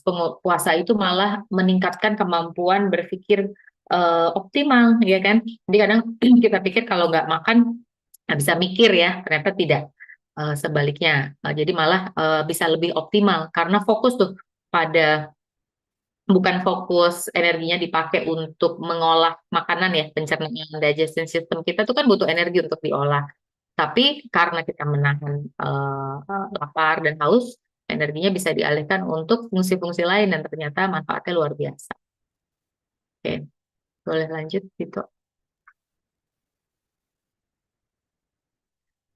Nah, sekarang bagaimana nih nilai apa yang kita perlu ajarkan di bulan Ramadan? Karena manfaatnya tadi kan luar biasa ya, sebenarnya banyak sekali yang bisa kita lakukan di bulan Ramadan untuk terutama anak didik kita, diri kita dan anak didik kita. Ramadan itu waktu yang luar biasa sebenarnya tadi. Waktu emas nih, sebulan waktu emas. Tapi mungkin di sekolah interaksinya nggak nyampe 1 bulan ya, Bapak Ibu sekalian ya. Ada libur ya di awal dan di akhir ya. Nah, mudah-mudahan bisa diteruskan di rumah oleh orang tuanya juga. Jadi kalau Bapak Ibu nanti menjelang bulan Ramadan sebenarnya waktu terbaik untuk memberikan apa ya eh pencerahan, bukan pencerahan lah, apa ya seperti bagaimana sih bisa kolaborasi dengan orang tua di rumah gitu ya, agar nilai-nilai manfaat yang dirasakan selama Ramadan di sekolah dilatih juga di rumah gitu. Karena waktu emasnya kan berjalan terus walaupun bukan hanya di sekolah ya, pulang sekolah di rumah, bahkan mungkin di sekolah waktunya lebih pendek dari biasa ya. Oke, di bagian kedua ini kita bahas lebih dalam. Sebagaimana Bapak Ibu eh, sadari penuh pasti ya, sekolah itu sudah bukan lagi hanya tempat mengasah otak gitu ya. Bukan hanya aspek kognitif yang dilatih, matematika, sains, bahasa, atau pelajaran-pelajaran lain ya yang diunggulkan. Pemerintah juga sudah menggulirkan program pembentukan karakter sejak lama, walaupun dalam berbagai bentuk ya. Apa itu, P5, sekarang KAIH ya, kebiasaan anak Indonesia hebat gitu. Semuanya kenapa dijadikan satu konsep yang harus ditumbuhkan selaras dengan akademis, karena memang kita semua menyadari pendidikan kognitif semata gitu ya, akademis semata tidak cukup membentuk manusia yang unggul gitu, manusia yang harapannya bisa menjadi generasi emas ya di Indonesia nanti. Nah, nilai apa yang ikut kita tumbuhkan bersama kecerdasan ini, ya kan? Bagaimana karakter anak didik yang ingin ditumbuhkan itu pastinya adalah bagian dari proses pendidikan di sekolah, gitu. Nah, bulan Ramadan ini kesempatan emas nih, kayak lagi tadi ya, sesuai dengan bagian kedua yang mau kita bahas. Kesempatan emas, gimana sih kok bisa? Nah, mari kita lihat ya di slide berikutnya. Jadi ini selalu saya pakai nih biasanya gambarnya kalau menyampaikan materi dari IWAS untuk pembelajaran yang berhubungan dengan agama ya. Jadi kesadaran kembali ke manusia sebagai individu bukan hanya dilatih akalnya di sekolah, tetapi juga manusia itu punya fisik, body, mind, soul ya, fisik, kemampuan intelektual, akal, dan juga spiritual, ruhnya ada. Nah, itu 3 hal yang nggak pernah terpisah fungsinya. Gitu. Jadi kalau kita hanya mengasah salah satunya, nggak akan tumbuh jadi manusia yang optimal sesuai tujuan penciptaan kita ya. Manusia tadi kan tujuannya menyembah Allah, hamba Allah, dan juga khalifah. Khalifah apa sih? Manusia yang punya peran, bisa memberi manfaat gitu kan, bagi sesama manusia, bagi alam, bagi semua, sebanyak-banyaknya. Karena manusia terbaik itu manusia yang manfaatnya paling banyak. Itu yang mungkin kembali kita ingatkan gitu ya kan didik kita. Nah, tujuannya jadi dalam proses pendidikan tentunya bukan hanya meningkatkan kemampuan intelektual, tetapi membentuk manusia yang optimal semuanya, semua sisi, seperti emosional, sosial, spiritual, ya kan? Bukan hanya transfer ilmu pengetahuan. Karena sekarang ilmu pengetahuan gampang sekali ya diakses, apalagi ada ChatGPT, AI, semua nanya apa aja bisa dapat jawabannya, walaupun belum tentu tepat, ya. Tapi artinya informasi itu, guru sebagai sumber informasi sudah bisa digantikan AI sebagai sumber informasi ya, tetapi sebagai pendidik tidak akan pernah bisa digantikan gitu. Nah, karena sebagai pendidik apa yang mau kita bentuk? Individu yang bukan hanya berilmu tetapi berakhlak. Ya, berakhlak yang mulia tentunya dalam konsep Islam. Oke. Boleh lanjut slide berikutnya. Nah, tapi seringkali kita itu tanpa sadar memisahkan intelektual dan spiritual. Jadi spiritual sebagai apa? Proses pembelajaran di pelajaran agama gitu ya, spiritualnya gitu. Padahal karakter itu dibentuk dari bukan hanya satu sisi ya, tetapi dari penguatan mental, spiritual juga. Dan karakter itu terbentuk lewat proses keseharian, bukan dari 1 atau 2 jam mata pelajaran gitu. Artinya semua guru adalah pendidik intelektual dan spiritualnya murid, membentuk karakter lewat berbagai kesempatan dalam berbagai mata pelajaran. Banyak sekali yang bisa kita lakukan untuk membentuk, terutama khususnya di bulan Ramadan ini. Lanjut gitu. Oke, nah selain itu ya, maknai Ramadan itu bukan hanya sebagai ibadah ritual karena Allah tentunya, itu iya ya, kita lakukan karena Allah dan itu luar biasa manfaatnya, tetapi juga kembali ke kesadaran ini. Di gambar, selalu saya pakai nih gambar kedua nih yang saya di iWise selalu gunakan, bahwa dalam memberi kesadaran kepada anak gitu ya, anak didik, diri kita sebagai pengajar juga, manusia itu bukan hanya punya hubungan vertikal sama Allah, tapi juga kita punya hubungan horizontal dengan sesama manusia, ya. Semua ciptaan Allah, bukan hanya manusia juga ya, makhluk apapun yang ada di dunia alam semesta ini, dan semuanya itu adalah bagian dari tugas kita, ya kan, untuk menjaga keberlangsungannya, menjaga perannya gitu ya, bisa berjalan dengan baik semuanya gitu. Nah, dalam bulan puasa ini kita dilatih juga untuk memastikan kita sadar bahwa inilah peran kita yang sesungguhnya.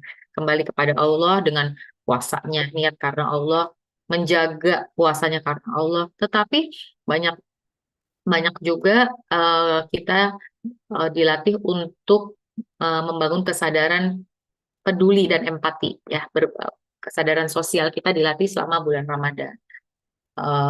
Bahkan ada ya salah satu pahala terbesar itu memberi makan, ya kan, memberi makan orang yang berbuka, seperti kita mendapatkan pahala orang itu yang lagi berpuasa dan berbuka, kita beri makanannya, kan luar biasa tuh ya, gimana Allah mengajak kita untuk berbagi gitu ya, saling peduli pada sesama. Begitu pula dengan adanya zakat fitrah gitu ya di bulan Ramadan sampai menjelang Idul Fitri itu kan bagian dari kesadaran bahwa pada saat kita mau kembali kepada fitrah ya Idul Fitri itu bukan hanya kita melatih diri tetapi juga peduli pada orang lain karena itu fitrah manusia ya fitrah manusia adalah sebagai hamba Allah dan khalifah tadi. Nah, di sini ada ayat tentang kebaikan ya di ayat Al-Baqarah ayat 177 bahwa yang artinya saya bacakan aja potongan nih ya sebenarnya ayatnya panjang. Bukanlah kebaikan itu hanya menghadapkan wajah ke timur dan barat, maksudnya worship ya, ibadah gitu ya, ibadah langsung kepada Allah. Tetapi kebaikan adalah beriman kepada Allah, beriman kepada malaikat, nabi, hari akhir ya, dan selanjutnya. Tetapi juga memberikan harta yang dicintainya kepada kerabat, anak yatim, orang miskin. Nah, di sini kan pesannya nggak terlepas dalam satu ayat. Bagian dari keimanan kita kepada Allah itu adalah juga beramal baik, berbuat baik kepada orang lain. Bahkan di sini harta yang dicintainya, artinya bukan harta yang apa ya disisihkan sisa atau memberi baju bekas misalkan gitu ya, atau memberi makanan yang sisa gitu ya. Itu udah yang diharapkan itu bukan itu, justru memberi harta yang dicintainya. Jadi yang kita suka kita berikan. Jadi ada sayangnya begitu sayangnya kita pada sesama manusia, anak yatim, keluarga, anak yatim dan orang miskin di sini penekan. Ya, jadi kan luar biasa ajaran yang Allah sampaikan gitu ya bahwa bagian dari kita sebagai orang beriman itu bukan hanya tadi menjalankan perintah Allah dalam bentuk ritual, tetapi juga sosial. Nah, di bulan Ramadan ini bisa kita tekankan lagi. Kalau Bapak Ibu mengajak anak-anak di sekolah, bangun dengan kesadaran ini, gitu ya. Jadi bukan sekedar ritual. Oh yuk kita ini yuk kasih makanan orang miskin, baju yang bisa dipakai untuk Lebaran, misalkan. Tapi diberikan pemahaman ini. Ini adalah levelnya sesuai arahan Allah, bagian dari keimanan kita loh. Kita memberikan sesuatu, kita melakukan ibadahnya, dan juga hubungan sosialnya jadi terbangun dengan baik gitu ya, membangun empati, membangun kasih itu sama pentingnya dengan ritual ibadahnya gitu.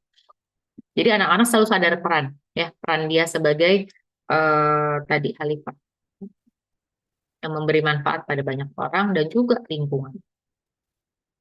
Oke, lanjut gitu.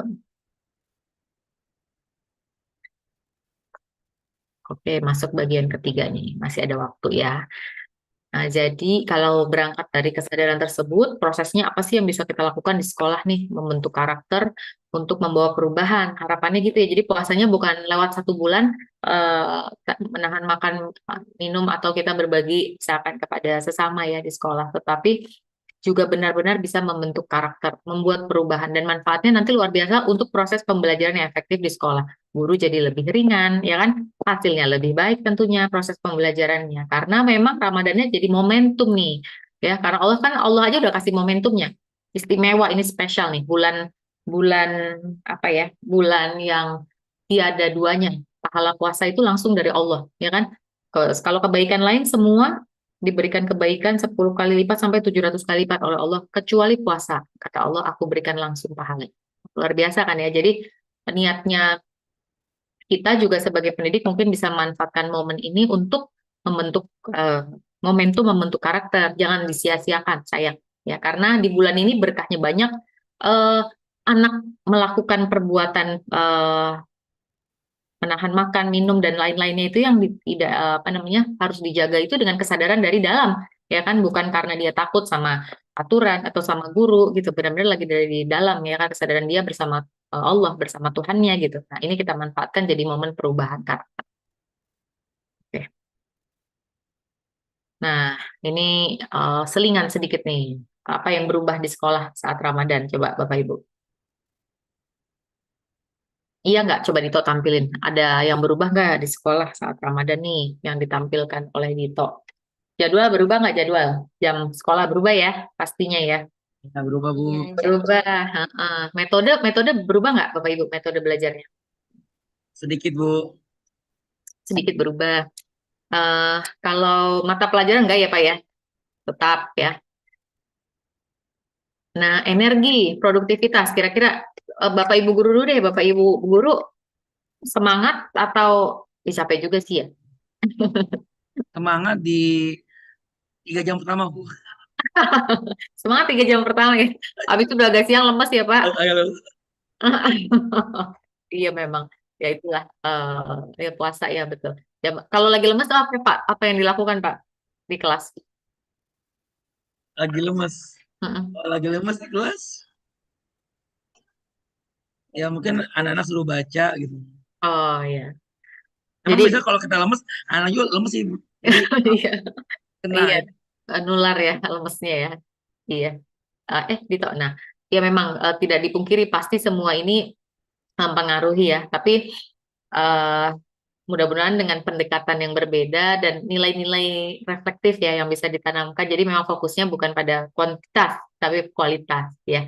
Kita manfaatkan buat kualitas nih Pak bulan puasa ini gitu. Pasti ada emosi juga berubah dan sebagainya mempengaruhi. Tetapi ternyata mungkin dengan kualitas kita dapat jauh lebih banyak hal-hal lain yang kalau di luar bulan puasa nggak bisa kita dapatkan, terutama membentuk karakter tadi. Karena kan tadi ya, intelektual karakternya harus jalan. Mungkin di bulan-bulan lain kita fokus tuh udah di akademis ya, beban akademis banyak. Kan bulan puasa mau dipaksa juga mungkin tidak bisa sebanyak seperti biasa ya. Nah, fokuskan pada hal-hal yang kualitas sifatnya, membentuk karakter. Karena karakter yang terbentuk tentunya akan mensupport proses belajar di 11 bulan ke depan. Gitu. Insya Allah ini jadi manfaat bulan pembentukan karakter. Oke, lanjut gitu. Makna belajarnya ikut berubah atau tidak jadi di bulan puasa. Bisa berubah makna belajarnya karena tadi makna belajarnya bukan hanya beban banyak di akademis ya atau mengejar target pembelajaran secara kognitif akademis tetapi di karakternya kita fokuskan. Karena ini bulan melatih karakter yang terbaik, mengendalikan diri, self management. Nah, karakter itu kan nggak selalu terlihat kondisi ideal ya Bapak Ibu ya. Pasti eh, mungkin anak yang biasanya baik-baik nurut-nurut aja bisa menjaga diri, menahan emosi pada saat bulan Ramadan lagi berpuasa mungkin juga lebih sensitif ya kan ritmenya berubah, energinya berubah. Tapi sebenarnya di sini bulan pada saat bulan Ramadan puasa itu menunjukkan karakter yang paling jelas tuh yang asli ya sebenarnya muncul karena dalam kondisi yang lemah gitu ya. Nah, inilah momen pendidikan karakter yang bisa kita lakukan gitu. Lanjut gitu. Nah, teorinya gimana sih kok bisa gitu ya tadi ya dalam kondisi seperti puasa itu kok malah jadi pembentukan karakter. Ternyata eh tadi ya karakter itu kan terlihat benar dalam kondisi eh, tekanan ringan ya, stres yang manageable. Puasa itu kan dalam kondisi stres tapi manageable gitu ya, terkontrol lah. Kenyamanan berkurang, emosi sensitif, lelah, lapar, ritme hidup berubah, kurang tidur mungkin gitu kan. Malam terawih, pagi sahur gitu kan, ke sekolah ngantuk gitu. Tapi sebenarnya disinilah melatih karakter yang paling ideal gitu karena di saat kondisi seperti ini perubahan lebih lebih efektif dilakukan. Saya nggak bilang mudah ya, efektif tapi. Nah, teorinya gimana pembentukan habit nih, karakter building, pembentukan habit formation theory itu kalau karakter itu kan sesuatu yang diulang ya, kebiasaan yang berulang membentuk karakter. Nah, eh, kebiasaan baru itu atau mengintervensi kebiasaan lama itu paling efektif dilakukan saat intervensi terhadap yang lama drastis dilakukan, namanya habit disruption window. Mau nggak mau kan pada saat puasa itu kita drastis berubah semuanya ya, pola hidup, pola rutinitas sehari-hari gitu ya. Nah itu sebenarnya momen yang luar biasa memasukkan karakter, menanamkan nilai-nilai, membentuk karakter yang lebih baik. Jadi puasa itu dibilangnya natural habit disruption window karena memang secara natural kita lakukan ya di sebulan Ramadan itu berpuasa, mengubah konteks harian, memecah pola lama, meningkatkan motivasi dan kesadaran tadi ya dia melakukan itu kan sebenarnya udah dengan penuh kesadaran itu mau puasa anak-anak diri kita termasuk diri kita. Terus memberi ruang buat membentuk kebiasaan baru yang positif. Kalau di teori atomic habit sama tuh teorinya kurang lebih ya waktunya 40 hari membentuk kebiasaan baru puasa 30 hari gitu kurang lebih ya. Jadi sejalan itu sebenarnya yang dilakukan dan konsisten malah sistemnya udah ada.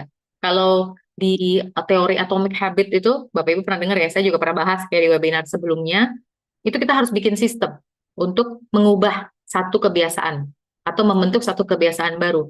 Di bulan puasa, sistemnya udah ada, udah jadi sebenarnya. Tinggal niatnya aja, ya kan, apa yang mau kita rubah. Nah, dimasukkan di rutinitas yang baru di bulan puasa tersebut. Oke, lanjut, Dito. Oh, ini tadi ya, Ramadan waktu terbaik membentuk kebiasaan baru. Kalau di teori Atomic Habit, 1% improvement setiap hari memberikan compounding effect, dampak yang bergulir ya dalam jangka panjang. Jadi kalau kita melakukan 1%, satu hal lebih baik aja setiap harinya, itu dampaknya 37 kali lebih baik dalam 1 tahun. Luar biasa. Jadi kalau kita mau merubah 1% lebih baik aja. Apalah yang mau kita lakukan? Misalkan contoh sederhana, mau apa kalau ini membaca Al-Quran misalkan gitu ya, dari mulai baca 1 ayat, besok 2 ayat, 3 ayat, 4 ayat, ditambah terus, dan itu terbangun rutinitasnya, efeknya di jangka panjang rutinitas membaca Al-Quran itu udah jadi habit gitu, yang luar biasa. Bukan cuma 1 ayat lagi, bisa dijadikan 1 halaman setiap habis sholat mungkin, ya kan, 1 juz sehari mungkin ya, tapi tentu dibangun dengan habit yang konsisten. Dan ini momennya di bulan puasa bisa banget ditanamkan identitas ya. Tentunya buka puasa itu bukan mau mencapai apa, tapi kan kita penuh kesadaran ya, mau melakukannya karena apa gitu, udah tahu kita. Terus lingkungan udah pasti semuanya. Kalau di sekolah mungkin kebanyakan berpuasa gitu ya, kecuali memang di sekolahnya yang sekolah yang non yang sekolah internasional, bukan sekolah Islam gitu, mungkin lebih beragam lingkungannya ya. Tetapi kan sistemnya kalau di Indonesia pasti mengikuti ya, kurang lebih waktu di bulan Ramadan itu mengikuti waktu puasa. Lalu sistem lebih penting dari tujuan. Nah, ini yang jadi kunci nih. Kalau kita teori Barat, James Clear ini kan, mereka harus membentuk sistem untuk membuat satu kebiasaan. Kita nggak perlu kalau lagi puasa udah ada sistemnya. Bangun sahur, ya kan, apa yang mau dilakukan di waktu sahur? Itu kan bisa jadi satu membentuk kebiasaan baru. Terus waktu sholat, makan siang kita nggak makan. Apa yang bisa kita lakukan di waktu makan siang gitu kan, habis sholat zuhur apa ini, ada breaknya, masih ada waktu gitu kan, bisa menjadikan satu membentuk kebiasaan-kebiasaan baru. Mungkin kalau di sekolah-sekolah juga bisa dilakukan aktivitas tambahan untuk membentuk kebiasaan-kebiasaan baru yang ingin kita bentuk di bulan Ramadan, sewaktu di bulan lain tidak sempat gitu kan, waktunya nggak ada ya kan, anak harus makan, harus sholat, istirahat gitu ya, kan punya jam makan siang ya, bisa dimanfaatkan. Atau mungkin jam istirahat ya kan juga bisa. Jadi saya ada manfaatkan di waktu makan siang, tapi ini di sekolah internasional ya kan, mereka nggak makan siang, tapi nggak semua temennya, ada juga yang makan siang. Di sekolah internasional dibikin kelas tadarus Quran setiap makan siang gitu, walaupun hanya 30 menit. Luar biasa, dalam 1 bulan tahun lalu kita sudah praktekkan itu. Anak-anak yang tadinya nggak senang membaca Al-Quran, di akhir itu minta gitu, diadakan setiap minggu setelahnya gitu. Masya Allah ya, jadinya memang harus dibentuk, dibikin sistemnya. Masuk kelas, mereka tadarus bersama, setelah 1 bulan ternyata itu menjadi hal yang mereka nanti-nanti gitu. Ada lagi ya nanti minggu depan ya gitu, padahal bukan bulan Ramadan. Nah, itu kan sesuatu yang terbukti ya, bahwa dengan sistem kita bisa membentuk satu kebiasaan yang baru. Oke, lalu selanjutnya, oke, ini sempat nggak ya waktunya ya? Jadi ini ada video, mungkin dikirim aja linknya, boleh nanti ditonton ya. Ini bisa jadi selingan Bapak Ibu. Kalau tadi tuh Pak Ridwan lemes anak-anaknya di kelas, kasih lihat video ini, karena ini bisa menjelaskan kenapa badannya lemes. Tapi manfaatnya luar biasa ternyata di sini. Badan kita tuh lemes lagi ngapain? Ya kan, lagi membersihkan sel-sel yang rusak gitu kan, lagi mengganti dengan sel-sel yang baru. Sehingga akhirnya nanti badan kita jadi badan yang jauh lebih kuat, lebih sehat, ya kan, lebih optimal, lebih hebat gitu. Juga ada yang ke otak nih, ke fungsi akal otak kita nih, yang video berikutnya ya, gitu ya, coba. Video berikutnya, nah ini, benefit of fasting for the brain, manfaat untuk akal, otak kita bekerja dengan luar biasa pada saat berpuasa. Mungkin boleh ditayangin deh yang ini, Tito, sebentar. Materinya kan udah bagian ketiga ya. Captionnya bahasa Indonesia aja.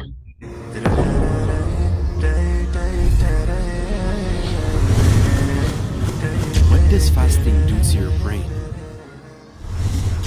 We have been made to believe that the average human should consume 3 meals a day, plus snacks and drinks. But the truth is that this amount of food is not necessary to maintain a healthy body and mind.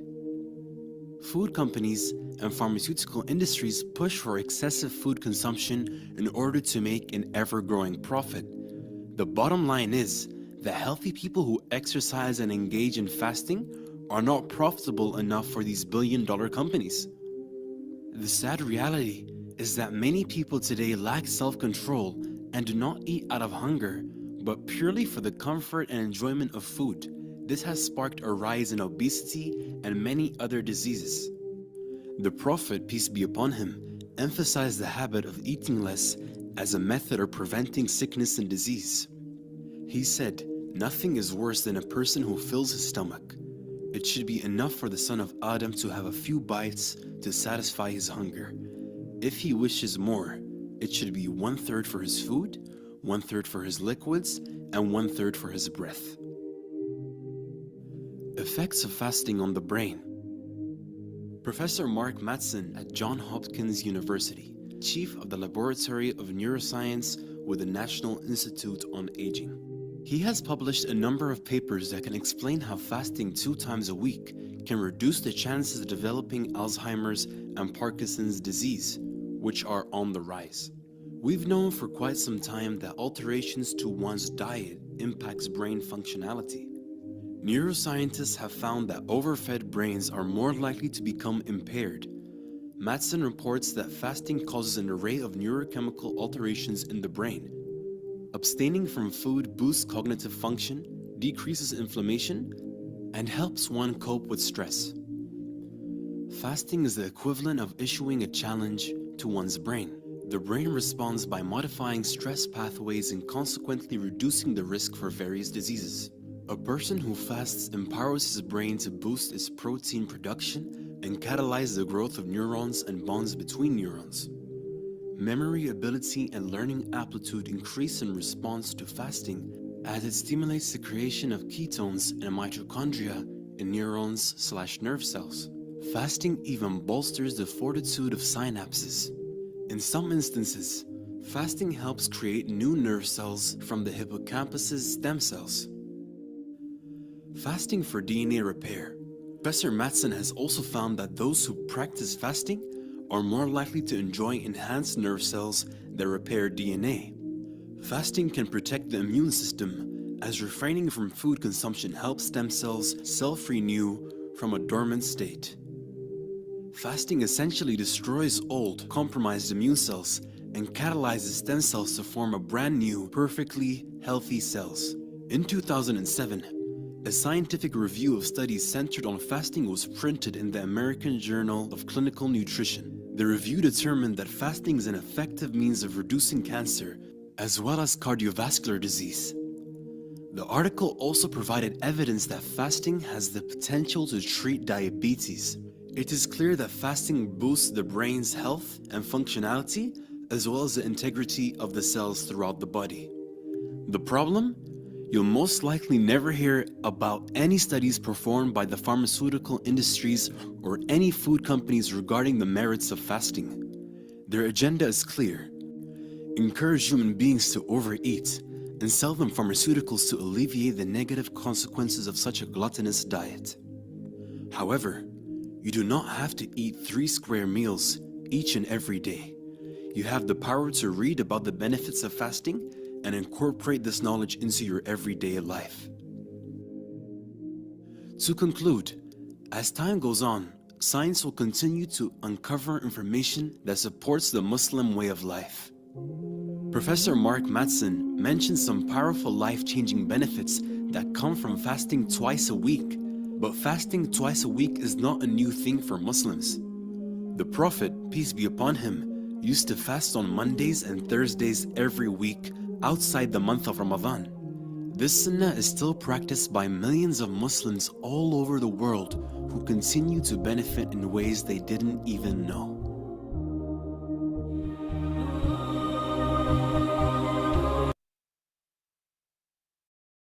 Oke, nah udah dilihat tadi ya videonya, nanti boleh di-share, alhamdulillah. Jadi manfaatnya luar biasa. Mungkin nanti bisa diselipkan di kelas kalau anak lagi capek gitu ya, sebagai motivasi bahwa manfaatnya luar biasa. Tadi tuh salah satunya membentuk neuron baru. Padahal kita tahu paling susah ya itu ya membentuk neuron-neuron baru di otak tuh kalau udah lewat umurnya, dan umur terbesar perkembangan neuron paling banyak sinaps-sinaps itu terhubung di 5 tahun pertama anak, makanya dibilang golden age period. Tapi pada saat puasa ternyata bisa loh diperbarui lagi, ya dibentuk lagi, sehingga jadi eh, pastinya kalau bisa memperbaharui kan otaknya menjadi jauh lebih cerdas ya, menjadi lebih sehat dan lebih cerdas gitu. Jadi kita kasih buat motivational mungkin buat anak-anak. Nah, lalu eh takwa sebagai fondasi peran guru. Nah, tadi kan tujuan utama berpuasa itu bertakwa ya. Jadi kita mulainya dari diri kita dulu nih sebagai pendidik ya Bapak Ibu, karena kita nggak bisa mengharapkan anak-anak itu berubah, ya kan, mengambil pelajaran atau merubah karakternya di bulan Ramadan kalau kitanya sebagai individu juga belum optimal menjalankan puasa sesuai tujuannya gitu.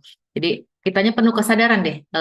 Tadi ya, artinya apa sih? Takwa itu kan God conscious, kesadaran bersama Allah terus gitu. Ada Allah, selalu ada Allah. Semua diniatkan karena Allah dan ada Allah. Nah, sehingga dalam menjalankan peran kita sebagai guru, pendidik, itu kita tak sadar penuh bahwa kita tuh memberi teladan, ya kan, buat anak-anak. Bukan hanya mengajarkan materi pelajaran, tapi memberi teladan sikap, menjadi model pengendalian diri, dan juga tentunya pemantik potensi anak gitu. Nah, jadi saya bilang di sini pemantik potensi karena bukan hanya mengajarkan materi atau mengasah satu sisi ya, tapi potensi diri anak kan tadi intelektual, spiritual, ya, mental, melatih mental, membentuk karakter, itu semua potensi diri anak. Jadinya kalau kita sebagai guru yang sadar penuh bahwa ini peran kita semua nih membentuk ini, insya Allah anaknya juga lebih mudah mengikuti proses pembelajaran yang efektif gitu. Sebentar. Oke, boleh dilanjutkan gitu.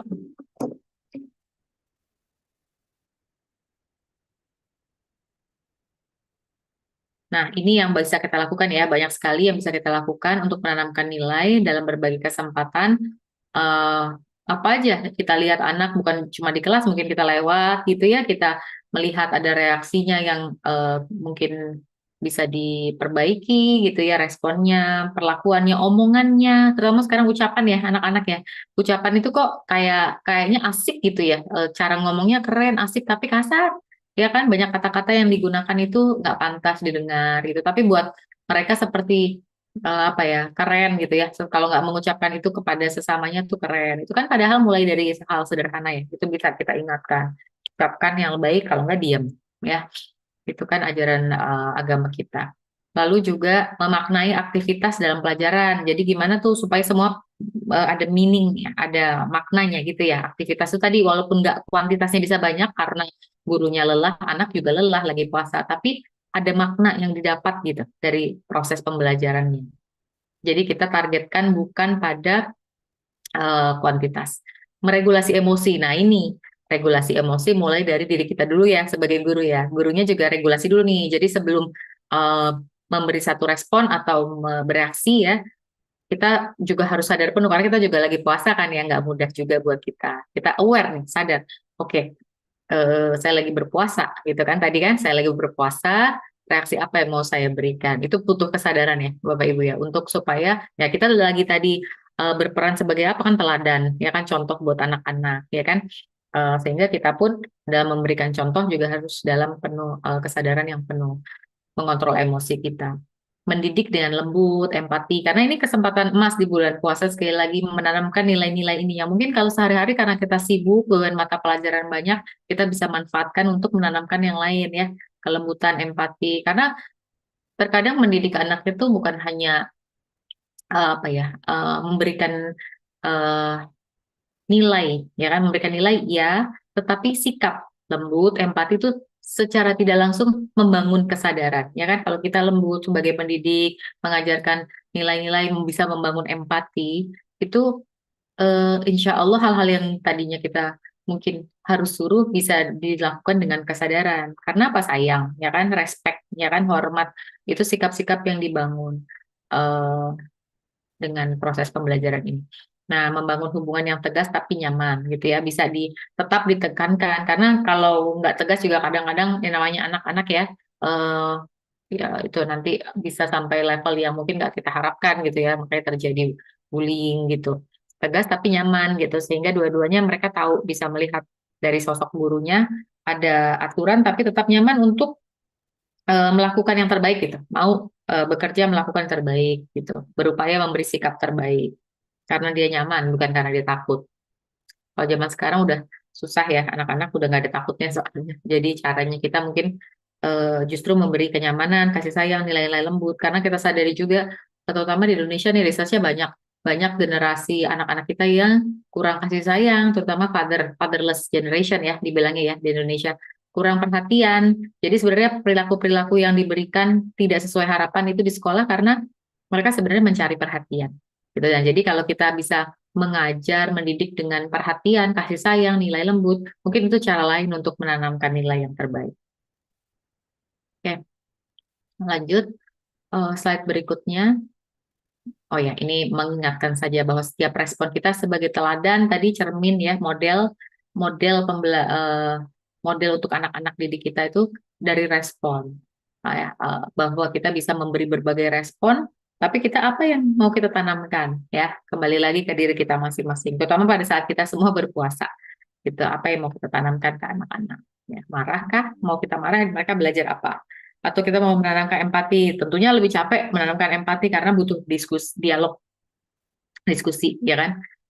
Membangun kesadarannya, gitu. Oke, lanjut itu. Slide berikutnya adalah, oh ya, reflection sedikit. Apa kita sudah memanfaatkan ya, mau kesempatan interaksi dengan siswa untuk menanamkan nilai? Itu kenapa ada coretan biru itu dari saya apa dari mana Dito? Dari tadi ada ya kayaknya. Nggak apa-apa, cuma kelihatan aja tadi. Oke, lanjut.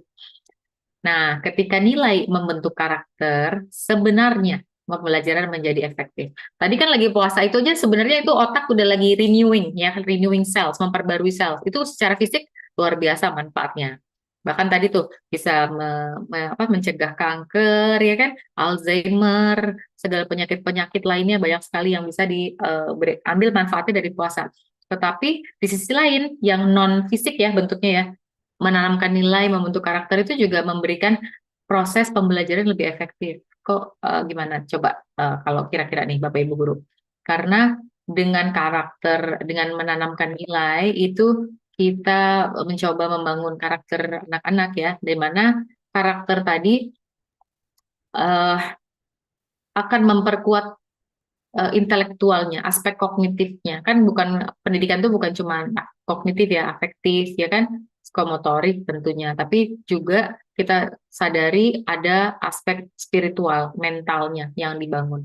Nah, dengan kita fokuskan nih di pendidikan menanamkan nilai, membangun karakter selama 1 bulan, bentuknya udah, sistemnya udah ada ya di bulan Ramadan, kita itu mau mencoba membangun individu-individu yang lebih optimal fungsinya, ya menjalankan potensinya dengan optimal gitu. Sehingga apa? Di 11 bulan ke depan, insya Allah tugas guru lebih ringan karena anak-anaknya adalah anak-anak yang terbentuk nilai karakternya dengan baik. Karakter yang penuh kesadaran, mampu mengelola diri, dia bisa tanggung jawab, ya kan, punya kontrol diri, disiplin pastinya. Orang puasa itu pasti latihan disiplin, ya benar nggak? Bangun pagi jam 3:30 harus makan, habis itu habis subuh siap-siap ke sekolah, ya kan? Malam habis buka puasa, taraweh, ya kan? Rutinitas-rutinitas itu kan membangun disiplin gitu kan, sementara pekerjaan lainnya tidak bisa ditinggalkan juga. Jadi mau nggak mau kita kontrol waktu lebih baik ya kan, kontrol diri, manajemen diri lebih baik. Nah, ini proses pembelajaran yang luar biasa sebenarnya. Mudah-mudahan tapi jangan berhenti di bulan puasa, tetapi diteruskan di bulan-bulan berikutnya, 11 bulan ke depan. Jadi bulan puasa menjadi lebih efektif untuk membentuk karakter, 11 bulan ke depan menjadi anak-anak didik, peserta didik, bahkan kita pun menjadi guru yang lebih baik gitu ya. Menyiapkan seluruh potensi diri untuk habis puasa digeber lagi mungkin secara akademis bisa ya karena udah nggak berpuasa waktunya bisa lebih fokus mungkin ya kan tenaga lebih banyak nggak ngantuk di kelas gitu. Oke, lalu Dito lanjut sedikit lagi nih ya Bapak Ibu. Eh, jadi intinya kita manfaatkan momen puasa untuk melakukan perubahan ya yang terrefleksi di akhlak dan karakter. Ya kan banyak yang bisa kita lakukan banyak sekali kalau apa namanya mulai dari ya apa ngantri atau misalkan juga kejujuran, pedulikan teman, jaga lingkungan ya, termasuk memanage diri, self management tadi, disiplin, kontrol diri dan lain-lain. Tetapi apa namanya kita harapkan di Ramadan ini menjadi apa siswa-siswa yang lebih baik, bukan siswa sempurna pastinya itu sulit ya kita harapkan, tetapi siswa yang punya kesadaran bahwa dalam setiap pemikiran, ucapan, perbuatan itu dia melakukan pilihan-pilihan yang baik dan benar. Nah, ini esensi takwa tadi sebenarnya. Kalau takwa dulu kita belajarnya mungkin melakukan perbuatan yang apa ya? Allah perintahkan menjauhi yang dilarang kan gitu ya definisinya ya. Nah, tapi sebenarnya kenapa sih kalau kita bisa melakukan perbuatan yang di Allah perintahkan dan menjauhi yang dilarang? Itu kan kesadaran ya kan kesadaran bahwa yang ini yang benar, yang ini yang salah, ini yang baik, ini yang buruk. Nah, ini semua butuh proses pembelajaran untuk mampu melakukan pilihan tersebut. Supaya bukan sekedar aturan, tahu aturannya atau tahu benar salahnya, tapi perbuatannya jauh eh, dari apa yang dia tahu. Ya, itu kan yang kita sering rasakan ya. Bukan hanya anak-anak loh, di generasi di berbagai lingkungan kita rasakanlah di Indonesia ini. Kenapa sih orang Indonesia kok korupsinya bisa paling tinggi Indonesia gitu kan? Padahal masyarakatnya beragama. Kenapa tahu nggak itu salah? Tahu, tapi dilakukan. Ya kan? Melakukan perbuatan yang salah. Padahal tahu itu salah, gitu kan? Itu kan berarti tidak melakukan dengan kesadaran. Nah, kita harapkan generasi anak-anak kita nih punya consciousness tadi, ketakwaan, sadar penuh bahwa apa yang pilihan, pikiran, perbuatan, ucapan yang dia lakukan itu dilakukan dengan pertimbangan, kesadaran itu yang baik dan benar aja dia lakukan dan dijauhi yang tidak benar dan tidak baik itu. Kira-kira seperti itu. Oke, sudah gitu. Atau habis ya? Oh udah, ya habis nih slide terakhir. Jadi mungkin menutup webinar kali ini kita refleksi sedikit Bapak Ibu boleh jawab nggak boleh apa di dalam hati juga boleh silahkan mau melakukan perubahan apa ya difokuskan di sekolah yang tadi mungkin fokusnya bukan di kuantitas pembelajaran tapi di kualitas karakter ya terus nilai apa yang ingin kita tumbuhkan dan apa kebiasaan yang bisa kita jaga bersama-sama dengan siswa gitu untuk jangka panjang 11 bulan dan seterusnya ya insya Allah mudah-mudahan Ramadan ini menjadi momentum madrasah tadi ya madrasah untuk membangun kesadaran iman yang lebih tinggi, membentuk akhlak dan karakter yang lebih baik di siswa sekolah. Insya Allah, amin ya rabbal alamin. Materinya sudah selesai dari kami, dari iWise gitu ya. Oh ya, ini ada ditutup dengan satu ayat yang sering sekali ya kita baca di surat-surat pendek pada saat kita sholat mungkin. Jadi fokus tugas kita adalah sebagai pendidik yang kita kerjakan ya. Lakukan nanti lakukan yang terbaik seoptimal mungkin ikhtiar kita serahkan hasilnya kepada Allah ya kerjakan aja tugas kita mengerjakan ikhtiar lakukan move on lakukan lagi terus menerus begitu insya Allah Allah berkahi Allah berikan hasil yang terbaik dan dimudahkan karena hitungan kita dengan hitungan Allah itu terkadang jauh berbeda gitu ya mudah-mudahan dalam keberkahan itu banyak kebaikan-kebaikan yang kita peroleh di luar perhitungan kita sebagai manusia. Saya sudahi. Subhanakallahumma wa bihamdika asyhadu an la ilaha illa anta astaghfiruka wa atubu ilaik. Assalamualaikum warahmatullahi wabarakatuh. Waalaikumsalam warahmatullahi wabarakatuh. Terima kasih banyak kami sampaikan kepada Ibu Nurbaiti Hapmaya atas materi yang sangat inspiratif dan membuka wawasan kita semua ya. Banyak sekali insight yang bisa kita ambil dari pemaparan yang sudah beliau sampaikan. Selanjutnya kita masuk ke sesi tanya jawab. Bagi Bapak Ibu guru Cita yang ingin bertanya, silahkan menuliskan pertanyaannya di kolom chat atau raise hand-nya boleh.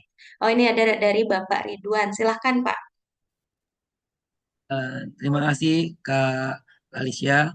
Assalamualaikum Bu Nubaiti dan Kak Dito dari iOS. Apa kabar? Sehat semua? Alhamdulillah Pak. Yang pertama, saya mau cuma terima kasih atas materi hari ini, sangat menginspirasi, tersentak ketika tadi ada satu kalimat ya, sekolah seringkali tanpa sadar memisahkan intelektual dan spiritual. Itu yang memang mau nggak mau harus diakui gitu. Bahkan ketika saya mengikuti pelatihan pembelajaran bermakna, pelajaran mendalam, mohon maaf, itu memang ada satu coach yang memang harus dibangun, dan ini kurang tersadarin gitu sebagai guru gitu. Dan mungkin minta saran dari Bu Nurbaiti, bagaimana sih Bu untuk menjadi guru yang tidak memisahkan antara intelektual dan spiritual gitu. Saya pernah memiliki adik les yang dia itu diomelin sama papanya kalau matematikanya di bawah 9. Tapi belum bisa ngaji. Oh. Itu SMP kelas 8. Dan ketika saya bilang, Om, apakah nggak di les ngaji? Udah Kak, gampang itu mah. Yang jelas dia ikut olimpiade dulu matematika. Nah itu yang membuat saya akhirnya merasa bersalah, dan sampai ketika sebelum pandemi itu saya mendapatkan pengakuan dari dia belum bisa Iqra 2. Itu yang pengalaman saya pribadi waktu pernah mengajar les gitu. Bahkan memang itu yang pertama. Dan yang kedua, Bu Nurbaiti, membangun hubungan yang tegas tapi nyaman. Bu, mungkin ini yang agak saya kurang bisa lakukan. Karena gini, saya pernah duduk terus anak-anak itu ngerangkul saya sini. Oh iya. Bapak gitu. Nah itu sama guru senior dimarahin. Iya. Dimarahin. Kamu nggak boleh gitu sama Pak Guru. Nggak sopan. Padahal dia ngerangkul aja. Nah, setelah itu saya dipanggil lagi ke ruang guru, itu dimarahin lagi. Bapak tuh guru harus nggak boleh kayak gitu. Saya pikir kan itu nyamannya dia ya. Tapi ada berapa guru yang mungkin senior yang maaf itu nggak sopan. Nah ini menjadi agak pertanyaan jadi pernyataan ambigu antara tegas dan nyaman. Oke. Terima kasih Bu. Makasih Pak Ridwan. Pak Ridwan guru apa kalau boleh tahu? Saya guru IPS Bu, tapi dimutasikan jadi guru SD, guru kelas. Oh guru kelas. Di mana Pak sekolahnya? Di SDN Grogol Utara 03. Di kota? Kebayoran, Grogol Utara. Oh, Grogol Utara. Iya. Oke. Iya pertanyaannya bagus sekali tadi. Yang pertama apa Pak? Sebelum tegas dan nyaman, intelektual spiritual ya. Nah, memang ini yang menurut saya masalah apa ya? Seringkali kita tidak sadari. Bahkan saya dulu juga sekolah di sekolah Islam ya. Nah di situ apa ya?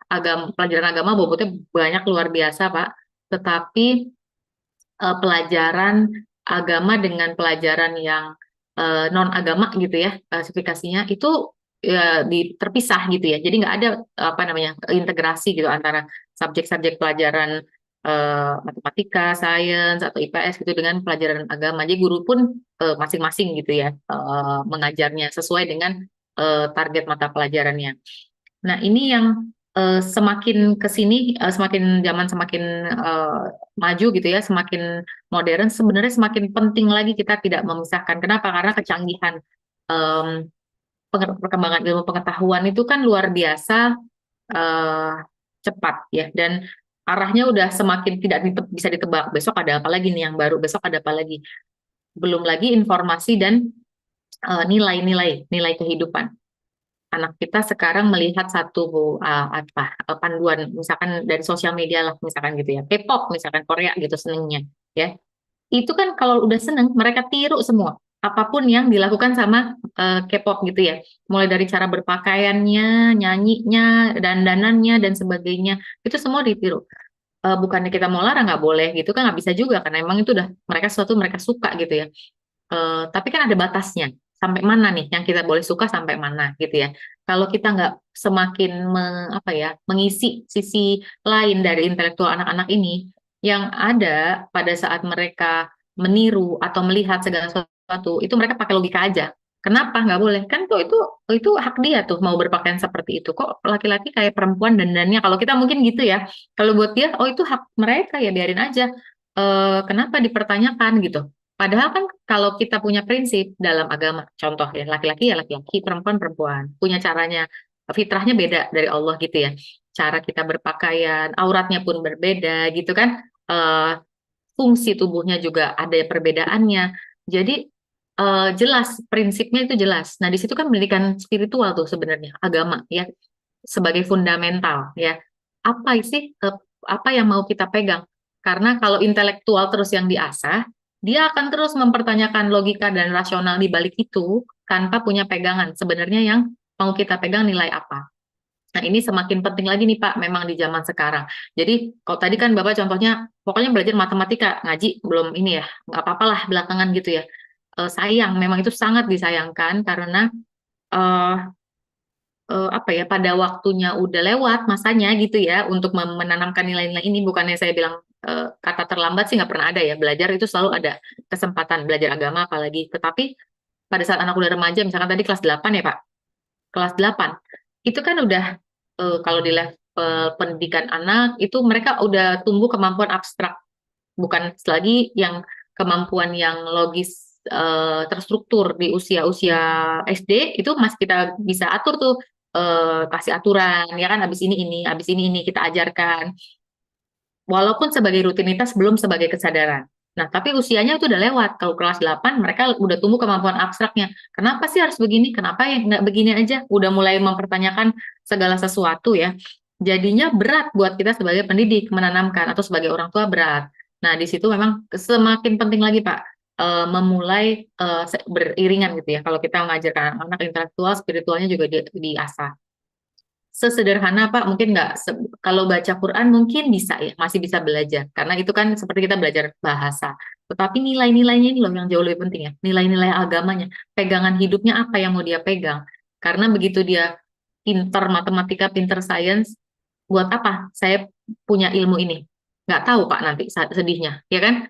Yang ada sekarang kita lihat banyak orang membangun bisnis, ya kan? Tapi merusak gitu kan, merusak alam, nggak peduli manusia lain, pokoknya saya untung, ya kan, bisnis se-profitable mungkin, nggak mikirin orang lain, karena apa, dia nggak tahu tujuan hidup dia apa, tujuan hidup dia nyari uang, ya kan, berkarir nyari uang, bukan untuk tadi, saya itu hamba Allah, peran saya khalifah, saya harus tahu, jadi ada rambu-rambunya yang Allah buat, ya kan, dalam melakukan segala sesuatu ada sistemnya, ada caranya, dan Islam itu kan udah jaga ya, sedemikian rupa supaya tidak ada manusia lain yang dirugikan. Tujuannya itu, jadi bukan pengen ngatur-ngatur manusia kan sebenarnya, tanpa alasan gitu, karena Allah yang paling tahu, Allah yang menciptakan kita, Allah paling tahu bahwa manusia itu pada dasarnya butuh sistem hidup.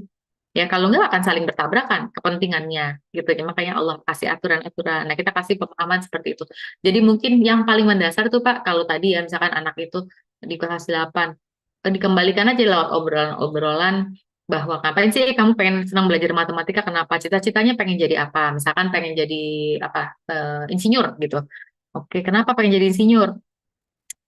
Ya nggak apa, pengen berkarir gajinya besar misalkan gitu. Nah kita arahin aja di situ, selipkan nilai-nilai. Oh iya, nanti kalau gajinya besar kamu bisa ini ya, bisa menolong banyak orang, ya kan, bisa bangun apa, pengen bangun apa, misalkan bangun sekolah, bangun rumah sakit, bisa memberi banyak orang. Oh iya itu memang kita, ilmu kita, harta kita harus ada manfaatnya karena Allah itu memberikan titipan, semua itu titipan dari Allah. Selipkan aja nilai-nilai walaupun dia mungkin nggak mendapatkan banyak pelajaran agama. Ingatkan kembali bahwa ada Allah, semuanya sumbernya dari Allah, dan kita punya tujuan hidup itu dari Allah juga gitu. Punya tujuan hidup jelas, jadi bukan tujuan hidup pribadi gitu ya, bukan tujuan hidup sendiri yang kita bikin sendiri. Yang pertama itu, tadi yang kedua tegas dan nyaman. Nah ini memang iya, agak ini ya Pak ya, agak sepertinya agak eh, apa, rancu. Nah, tapi sebenarnya bisa caranya gini. Jadi jelas dalam hal ketegasan aturan. Ya misalkan kalau sifatnya nggak respect gitu ya, nggak menghargai guru. Seperti misalkan tadi mungkin kalau merangkul mungkin Bapak nggak apa-apa, nyaman-nyaman aja. Tapi mungkin buat yang senior lain nggak, kayaknya kok kurang pantas gitu ya. Mungkin kalau secara fisik kita jaga bisa gitu ya, tapi dalam ucapan gitu kita bisa tegas, tapi nyaman dalam cara, misalkan aturannya jelas, misalkan oh ya kamu tidak boleh misalkan nggak keluar di jam pelajaran, misalkan gitu ya. Tetapi cara ngomongnya bisa baik gitu. Jadi anak itu tetap tahu aturan, bukan dengan bentakan, misalkan gitu, atau bukan dengan hukuman. Tetapi dia nyaman karena ada alasannya. Oh ya, disampaikan dengan cara yang nyaman juga. Nah, salah satu contoh ya Pak, mungkin saya kebetulan ada interaksi dengan beberapa sekolah-sekolah yang internasional. Memang kalau sentuhan itu mereka gurunya jadi dilatih dulu, ada batasan-batasan sentuhan yang boleh dan tidak, termasuk orang tua. Jadi orang tua datang ke sekolah itu juga nggak boleh meluk anak lain, gitu. Karena sekarang kan banyak ya, banyak apa sih kasus-kasus lah gitu ya yang dikhawatirkan gitu. Nah, jadi harus lewat ada aturan child protection namanya, perlindungan anak dan sebagainya, itu ditaati, tapi dalam interaksi kita tetap berbicara dekat dengan cara yang baik dan sebagainya tetap boleh gitu. Jadi tegas di aturan tetapi cara tetap baik. Jadi anak tuh nggak bingung karena pokoknya dia mengacu pada peraturan tata tertib sekolah dan itu tegas dijalankan. Yang penting kita tegas dulu nih. Jadi misalkan terlambat lah soal apa pengumpulan tugas lah dan sebagainya, tetap tegas. Jadi nggak boleh tiba-tiba, oh ya udah deh nggak apa-apa deh, kasihan deh. Nah, padahal ini lagi membahas waktu pengumpulan tugas atau misalkan nyontek gitu ya, jelas dong ya kan salah, harus ada konsekuensi ya. Tapi penyampaiannya dengan cara yang bukan langsung hukuman atau memberikan kasar gitu ya, kata-kata yang marah kasar gitu ya, tapi dengan ketegasan konsekuensi apa diberikan, konsekuensinya juga tentu yang membuat membuat jerak gitu ya, tetapi cara menyampaikannya baik gitu. Nah itu aja maksud saya tadi tuh nyaman dan tegas itu di situ Pak. Kira-kira kayak gitu ya Pak Ridwan, mudah-mudahan menjawab. Terima kasih Bu Nurbaiti. Sama-sama Pak, terima kasih pertanyaannya. Terima kasih Pak Ridwan dan terima kasih Bu Betty. Ini masih ada satu pertanyaan lagi Ibu, Ya. ada di kolom chat dari Pak Yanuar Haryadi. Membangun karakter bukan hal yang mudah karena peserta didik lebih dominan membawa karakter dari lingkungan keluarga. Bagaimana cara menyikapinya dengan bijaksana? Oh iya, benar banget ini Pak ya, Pak Yanuar. Memang karakter itu dari keluarga, dari kecil dididik oleh orang tua, di lingkungan keluarga, di sekolah pun mungkin jam terbatas ya berinteraksinya Bapak Ibu guru, tetapi paling banyak waktunya di rumah ya kan, dihabiskan dengan orang tua. Bahkan kalau sekarang mungkin bukan orang tua tantangannya ya Pak, orang tuanya mungkin sibuk juga, tetapi gadget atau internet, sosial media membentuk karakter anak. Ya, itu sebenarnya yang kita harus sadari dulu. Yang pertama, kesadaran ya, sebagai pendidik aja kita sadar penuh ya bahwa emang kita nggak punya kontrol membentuk karakter 100%, tapi kita lakukan aja apa yang kita lakukan gitu ya, yang sebisa mungkin di sekolah kita lakukan itu, sambil mengajak orang tua keluarga juga untuk berperan. Nah, jadi paling bagus tuh melibatkan sih Pak di sekolah ya, kalau memungkinkan sistemnya di sekolah bikin pelatihan orang tua gitu ya, web workshop atau webinar lah online gitu ya, bahkan diwajibkan. Saya ada pernah mengunjungi satu sekolah, kalau Bapak Ibu pernah dengar, namanya Sekolah Al-Falah. Itu dia anaknya untuk masuk ke sekolah itu tanda tangan perjanjian sama orang tuanya harus mengikuti pelatihan ini. Jadi kalau enggak anaknya nggak diterima. Nanti kalau ibunya nggak datang, bapak ibunya nggak datang training, terus disuratin. Jadi dipastikan orang tuanya itu juga mendapatkan pemahaman yang sama dengan apa yang mau ditanamkan di sekolah, gitu. Masalah dipraktekkan atau enggak, memang udah di luar kontrol kita lagi. Tapi paling nggak kan kita ada ikhtiar berusaha mengedukasi juga ya orang tua sebagai pendidik di rumah. Itu yang bisa kita lakukan. Lalu yang kedua, ini gadget nih. Nah, kontrol dari gadget dan internet gitu ya Pak, sosial media.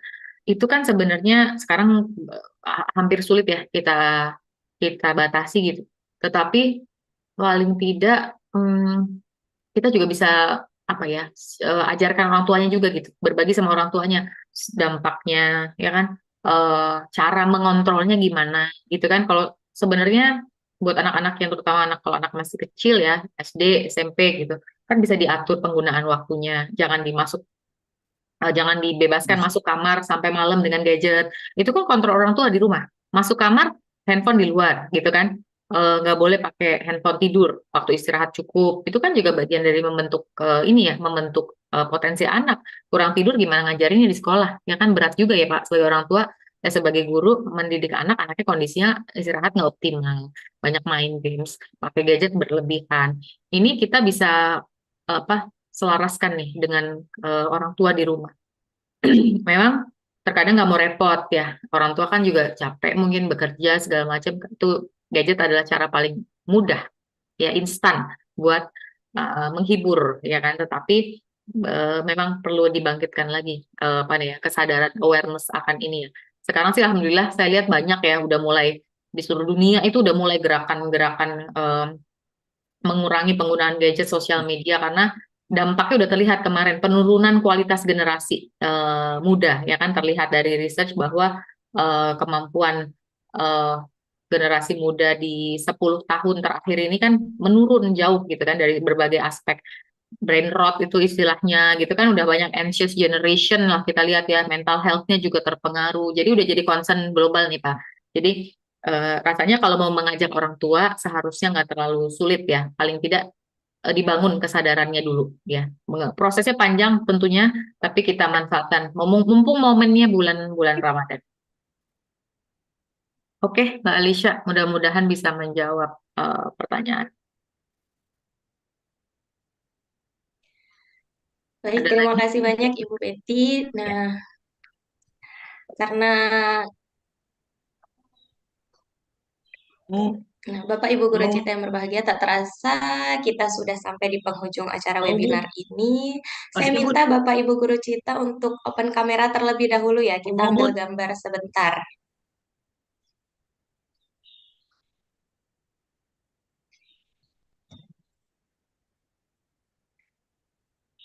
Saya hitung ya, 1, 2, 3.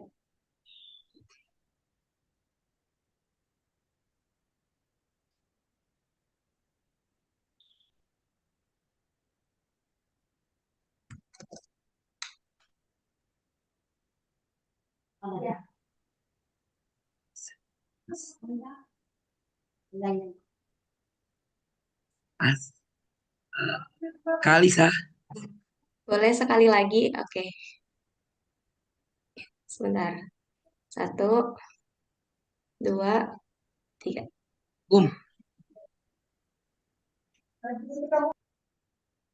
Tolong Bu lagi zoom. Oke. Kalisa. Iya. Kalisa, saya boleh menyapa, kayak saya kenal ya sama anggota webinar ini. Ada namanya iya, Asep boleh. Saifullah. Oh, saya iya Pak Ridwan. Bener gak sih? Halo Pak Ridwan. Iya bener berarti. Terima kasih. Sehat. Kebetulan guru waktu SMP di 164 Jakarta. Alhamdulillah. Oke, terima kasih Cita-Cita. Ketemu juga akhirnya di sini. Sama-sama guru maksudnya di satu sekolah? Enggak, murid saya Bu. Oh, Masya Allah. Masya Allah. Oh, ya Pak Asep ini sekarang guru juga? Kebetulan tutor sih, alhamdulillah tutor bahasa. Sekarang lagi kerja di Jepang.